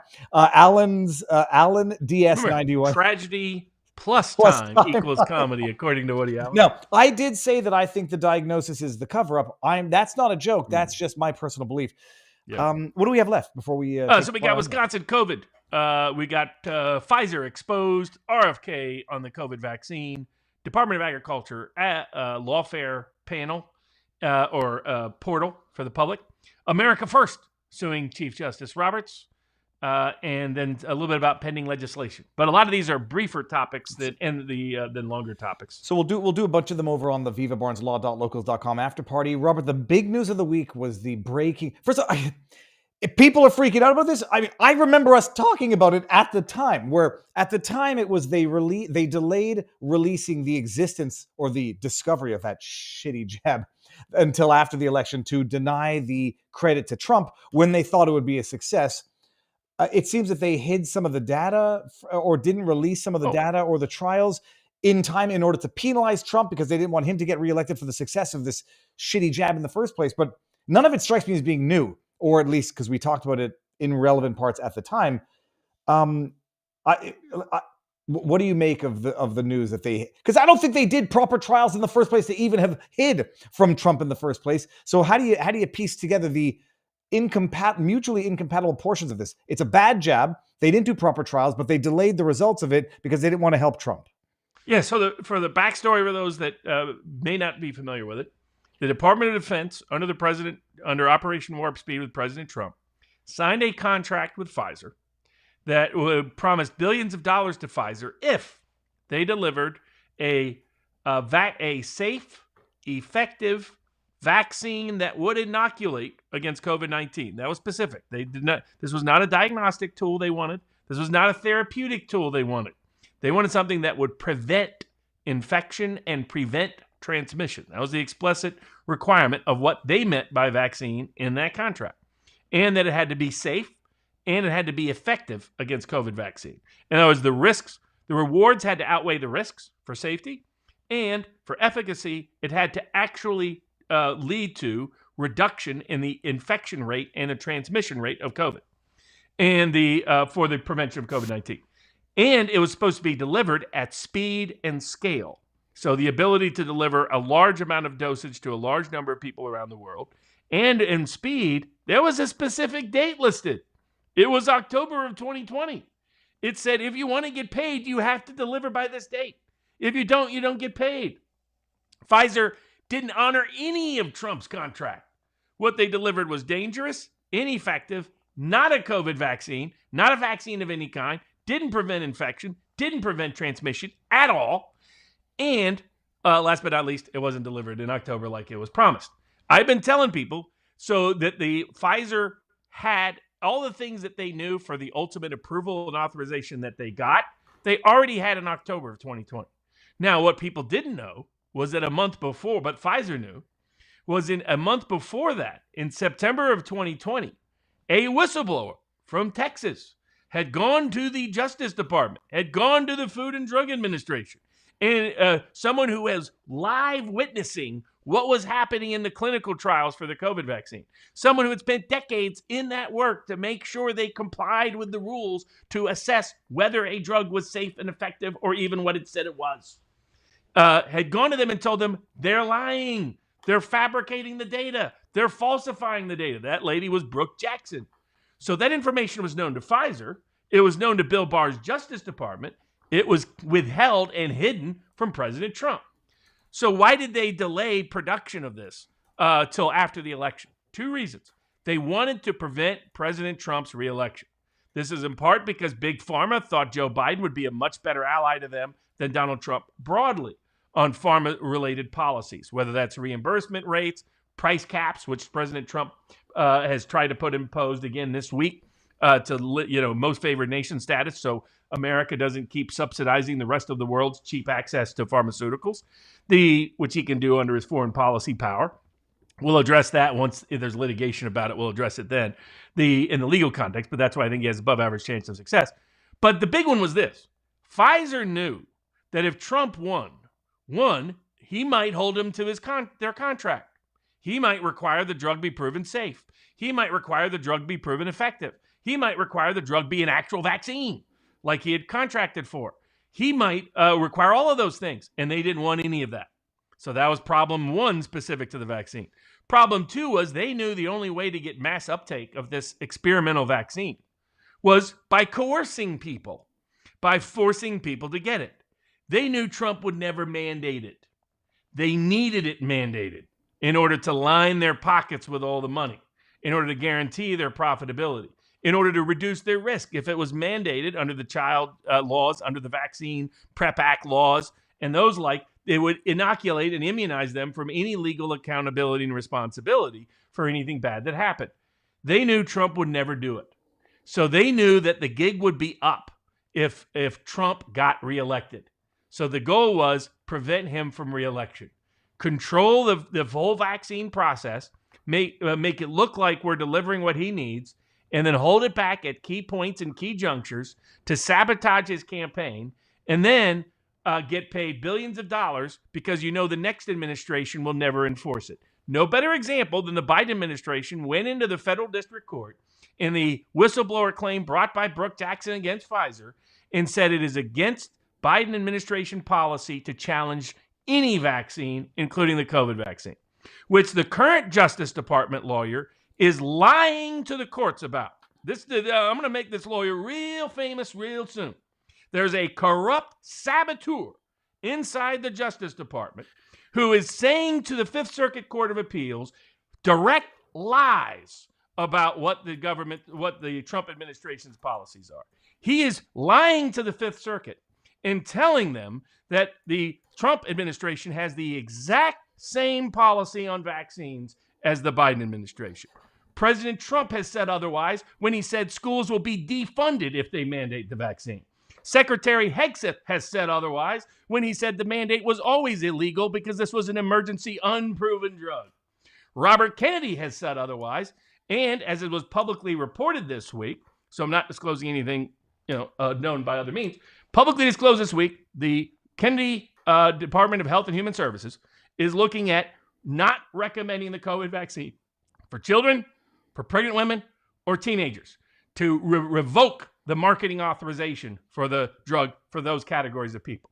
So what this corrupt saboteur in the Justice Department is doing is lying to federal courts in order to cover up for Pfizer.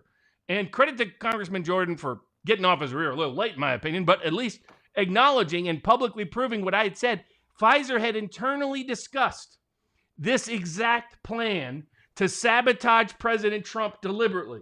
The only thing Trump owes Pfizer is a lifetime ban on making any drug for anything anywhere in America and bankrupting them into oblivion like they belong, and their CEO in prison. By the way, this same week, Europe got outed. Vander Crazy, their EU, admittedly, I stole that from Alexander Christoforou of the Duran. You can follow him on his Christoforou channel. You can follow Alexander McCoris on his channel, or you can follow them both on the Duran. He came up with Vander Crazy, and I was like, that's exactly right. And he's great with the clown worlds and the rest. I'm even going to have my magic Macron handkerchief when I go on there with him. Works good, I hear. So but you look at this was what did she get? She, remember, deleted a bunch of text, destroyed a bunch of messages that showed how Pfizer was corruptly involved in the EU. And even the European courts said what she did was illegal. So what you have is a massive criminal conspiracy, which some rogue saboteur at the Justice Department is continuing to perpetrate at the expense of the Trump administration, despite the disclosures this week of Congressman Jordan. I feel sometimes smarter than I should, because maybe it's just, even the squirrel occasionally finds the nut, but something along those. I forget the phrase. This was from November 9th, 2020, when I said, how long did Pfizer sit on the seemingly great news that they just announced? It could have been relevant a week ago when Donald Trump was being fact-checked for saying we have a vaccine that's coming, it's ready. Might have been overstated, but certainly less so given the news when you had CNN fact-checking. Trump falsely says COVID-19 vaccine is ready. November 2020. It's a good thing. Twitter is my diary of life, because I remember the way I thought at the time. But Robert, and by the way, to his credit, Richard Barris was outing this at the time in October 2020. He had insiders giving him information that's saying they're going to deliberately delay the documented production of evidence in support of a potential vaccine solely to make sure Trump loses, because they couldn't have the fraud that the vaccine was ever publicly exposed. And so credit to Congressman Jordan for documenting how Pfizer knew this was a massive crime. That's what this was. All these executives were involved in massive criminal activity. Now, I think Ed Martin is fantastic at the weaponization division and the pardon division. You should be looking at Roger Vere's case, be looking at a range of cases, looking at the Kurt Benju case, looking at the Tina Peters case, looking at these other cases that I hopefully will. But somebody over there should be looking at Pfizer, looking at the Brooke Jackson case and all these other crimes that Pfizer committed against the American people. It's a no-brainer in terms of reinstating the Brooke Jackson Keatam case and investigating Albert Bourla for whether or not he lied. He's a criminal. He's a mass murdering criminal. He even sounds like one kind. You hear that last name, you're like, that kind of sounds like a criminal. Yep. But again, even European courts admitting he was involved in conspiracies, and the European officials were illegally destroying documents related to their criminal activity. You don't need to delete texts that aren't embarrassing. Here we go. Let me read a few. Well, I think we got one more to cover here, and then we'll cover AG Lawfare, America First against Chief Justice Roberts, and the pending legislation. Over at the after party, we'll cover the Wisconsin COVID med mal case as our last case here. First we get to the questions. Or maybe afterwards we get to the questions. Let me read a few here just so that we have less to do in the after party. Sweaty Zeus over in Locals says, I said from the start I believe Epstein could be under witness protection, would explain their sudden change. Virginia G would be as well. This would explain it all if I'm not. That's a good point, says Sweaty Zeus. Just bought a ticket to the 1776 fundraiser. Woohoo, says Ham Clan. And I've never seen that name before because I would have remembered that. Bender is great. Let me bring this up. This is the one I wanted to bring up. Thank goodness I remembered it. Senile buffoon is what I am. Bender is great, is an amazing, I would say, artist. He says, just in time for Memorial Day, want a flag like Viva and Barnes. Mine's in the back right there. Now's your chance. I have made a small batch of waving wooden American flags and would like to offer a discount to the locals community. Go to renixwoodworking.myshopify.com and use code LOCALS50 for $50 off. What happens if you get too many? Bender is great. If you get too many orders, those are it's a good problem to have. Those are I'd like awesome, to make that awesome problem. Flags. They're awesome. I'm going to show you mine. Made with real wood, and yet it flows like a flag. Hold on. Oh, don't. I would bring mine out, but it's packed up heading to Tennessee. Oh yeah, you got a Canuck one. Yeah, I got a semi Canuck with a semi American right here, but it's yeah. And then this is the back. It's beautiful. As I said, real wood. I mean, it's amazing craftsmanship. Okay, Robert, do the last one before we get going to. So the last COVID-related case for to our show tonight. I'm helping out in the jury selection side of it. My buddy Warner Mendenhall is co-counsel in the trial. This is the first med-mal case in the COVID context to go to jury trial. So this was a 19-year-old girl with Down syndrome, had COVID in 2021. Goes to the hospital. The hospital basically excludes her own parents from knowing what's happening with her medical care, even though her family had POA because again she has Down syndrome. They try to keep ventilating her. There's a range of mistakes that get made in the process. They put her on a bunch of drugs that they shouldn't have. They end up putting her on morphine. I mean, just one horrendous medical decision after the other. Aside from violating informed consent. But here's the big shocker and all that. I mean, you have med-mal that happened a good bit during COVID of a range of kinds, of which she was the victim. But what's stunning, what's shocking, aside from the exclusion of the parents from being able to look after her and have an informed role in her own medical care, was the denial of informed consent got so extreme. They falsely, and I know you've covered some of this, risk of it happening in this case. I don't understand how they got a do not resuscitate. Or alleged that they had a do not resuscitate. The doctor falsified it. He just put DNR in her documents. She did not have a do not resuscitate. She did at all. I'm trying to think. The hospital literally murdered this. Well, that's what I was going to say. 19-year-old girl. Down syndrome or not, what type of 19-year-old without a living will has a do not resuscitate? It makes no sense. And what does that suggest to you? Does that suggest hospitals may be doing this systematically? That some doctors, rogue doctors, are basically imposing eugenics, using their control over the person's care. And when he sees, Down syndrome, DNR.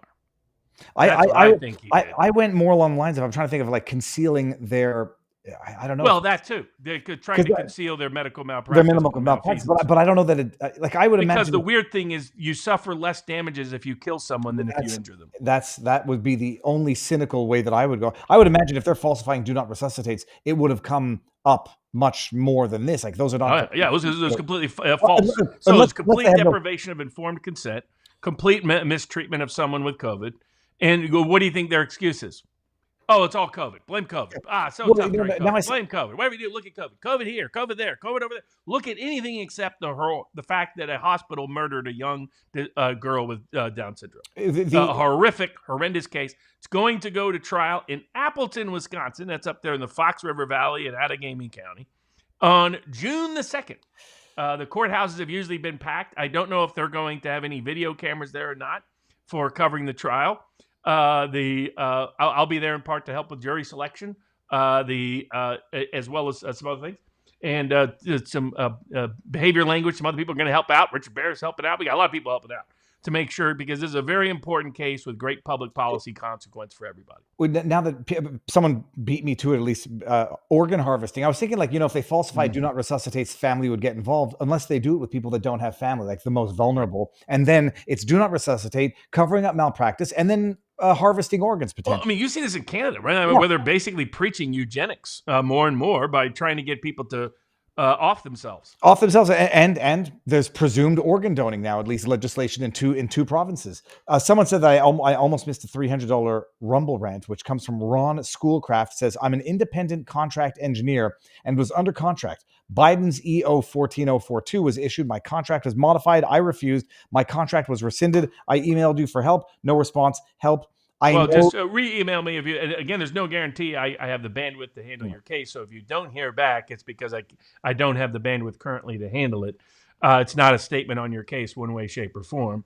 The reason why I don't respond generally is that people will confuse that with representation just by any form of response. And I typically always, have the. But it doesn't mean I won't take your case. I mean, I have a little more bandwidth now. The Tyson cases are all officially, formally, finally settled.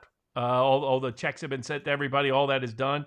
Have that's freed up a little bit of space for me. Checks sent are not checks cashed. When that clears, and then there's no recalling that. Okay, bada bing, bada boom. And then also someone said ostriches. Update on the Canadian side of things. We made a big stink about the Canadian Food Inspection Agency ordering the slaughter of 398 healthy ostriches, and they issued their stupid administrative order that was challenged on judicial review. A federal judge said, no, it's not patently unreasonable. We've got to defer to the authority of these administrative tribunals. And it was based on the information they had at the time. And we can't reassess in light of today's information, which is that the ostriches are not sick. So I do not overturn the judicial, whatever, the administrative order to kill the ostriches. And we made a big fat freaking stink last week to the point where the government was saying, we're going to kill them. We're going to dispose of them at a place where you put garbage. What's it called?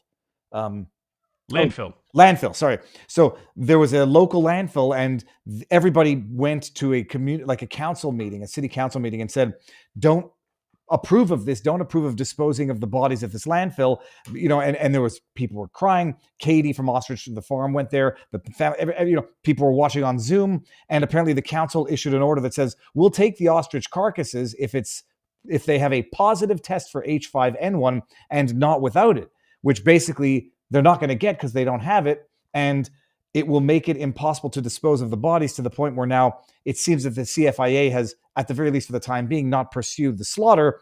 And we put them on sufficient blast that I don't know when they protected their tweets, but the accounts from the CFIA and its president have been protected on Twitter, which I think is a violation of government gray checkmark accounts. Should not be allowed to protect tweets because they're government entities. Apparently the public blowback has been peaceful, beautiful, and sufficient to at least pause the slaughter for the time being. And I will keep up to date with Katie from Ostrich Farms and let you know what's going on there. But that's the good news of the week coming out of Canada. And there was a good ruling on a COVID out of Alberta where... Yeah, I saw that, yeah. Yeah, WestJet was said, they didn't respect the religious exemption, and they don't get to play God, pun intended. So which is great. Exactly. Robert. So they get 11 months severance, no moral exemplary damages, and however long that took to get to a ruling on that, and we'll see if they appeal and settle for $30,000. But okay, let me see that nothing popped back in at the last minute. We are good here. We are good over here, and we got AG Lawfare, America First, suing Chief Justice Roberts. What is that all about? And pending legislation, tax, budgets, Second Amendment, judges. We'll give a quick recap of those over at vivabarneslaw.logos.com, where you can get the after party. What else can you get? You get Barnes Briefs every week with all kinds of curated content, closing arguments, links to informative material like bank reserves don't really matter for lending in America, for example. You get Hush Hushes, alternative narratives on everything from 9/11 to the JFK assassination and everything in between, before and after. You get after parties with Viva throughout the week, Bourbons with Barnes with me throughout the week, exclusive Q&As. We get to ask questions and get quality answers for it. And you get the best above average community anywhere for information, debate, discussion, and the like over at vivabarneslaw.logos.com. Now, this is starting. Who's the frizzy-haired painter guy? Put a little happy dash over there. What was his name? Oh, yeah. I love that. I used to watch all the time. You can go to sleep to that dude. The chat's going to know who I'm talking about, but this is the... Bob Ross. Look, I'm not judging him because the work is not finished yet. It either looks like a little bit of Bob Ross or Viva goes Hasidic Jew. Okay, all that to say, they are he's progressing. This is Encryptus. There it is. It's pizza artist Eric John. That will look like me. I see exactly where he's going. It's beautiful. The page is Eric John Pizza Artist. Who are we rating Encryptus before we end the show here? Eric John Pizza Artist. Let's go rate him. We're going to go over for the vivabarneslaw.locals.com after party. If you want to watch some pizza art, you can go watch Eric John. I don't know who else is live if you want to check out, but you can go to the cover page. Oh, is he going to make that into a pizza? It's going to be a pizza, and it's going to be beautiful. Oh, there's so many jokes that I would I know. I can't do it, Robert. He's putting onions on it? Oh, God, that's going to give me gas. Okay. It's beautiful. Eric John Pizza, we're going to raid him. If you're coming over to vivabarneslaw.locals.com, the party's there. I will be live daily, as usual, on the Rumble 4 o'clock stream. The clips go on YouTube afterwards. Not forgetting anything. Robert, do you have anything coming up this week in particular? Interviews? No, we'll have bourbons on Monday and Tuesday. Then on the road throughout the week and next week and so forth. Oh, now I want to turn the volume up and just see what he's saying. Here, hold on a second. Hold on. Did I just... It's a raid. Hold on. Hey, this is great. I need things like this. Hell yeah! Welcome. Okay, go raid, and we're gonna end our. I'm gonna put back on. Welcome all of Beaver's There we go. Look at that. Okay, it's fantastic.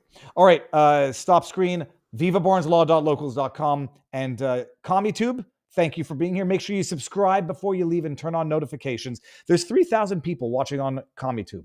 Come over to Rumble for the daily live streams at 4 o'clock on Rumble, and make sure that you're subscribed, notifications, share the channel, because I don't think I'm being suppressed, but I'm definitely not in the good book algorithm on ComeyTube. That's why we take our eyeballs and business to Rumble. All right, that's it. That's all I'm saying. We're going over to locals now, everybody. Viva Barnes Law. Oh, get a book. Louis the Lobster. Yeah, you know what to do. Okay, peace out, people. So I'm very bad at plugging my own stuff, but it doesn't matter. It will happen one day. I'll get on, I don't know, the morning show with Kevin Strawn. That's where I'll reach the mainstream. Okay, done. Come on, locals. Boo.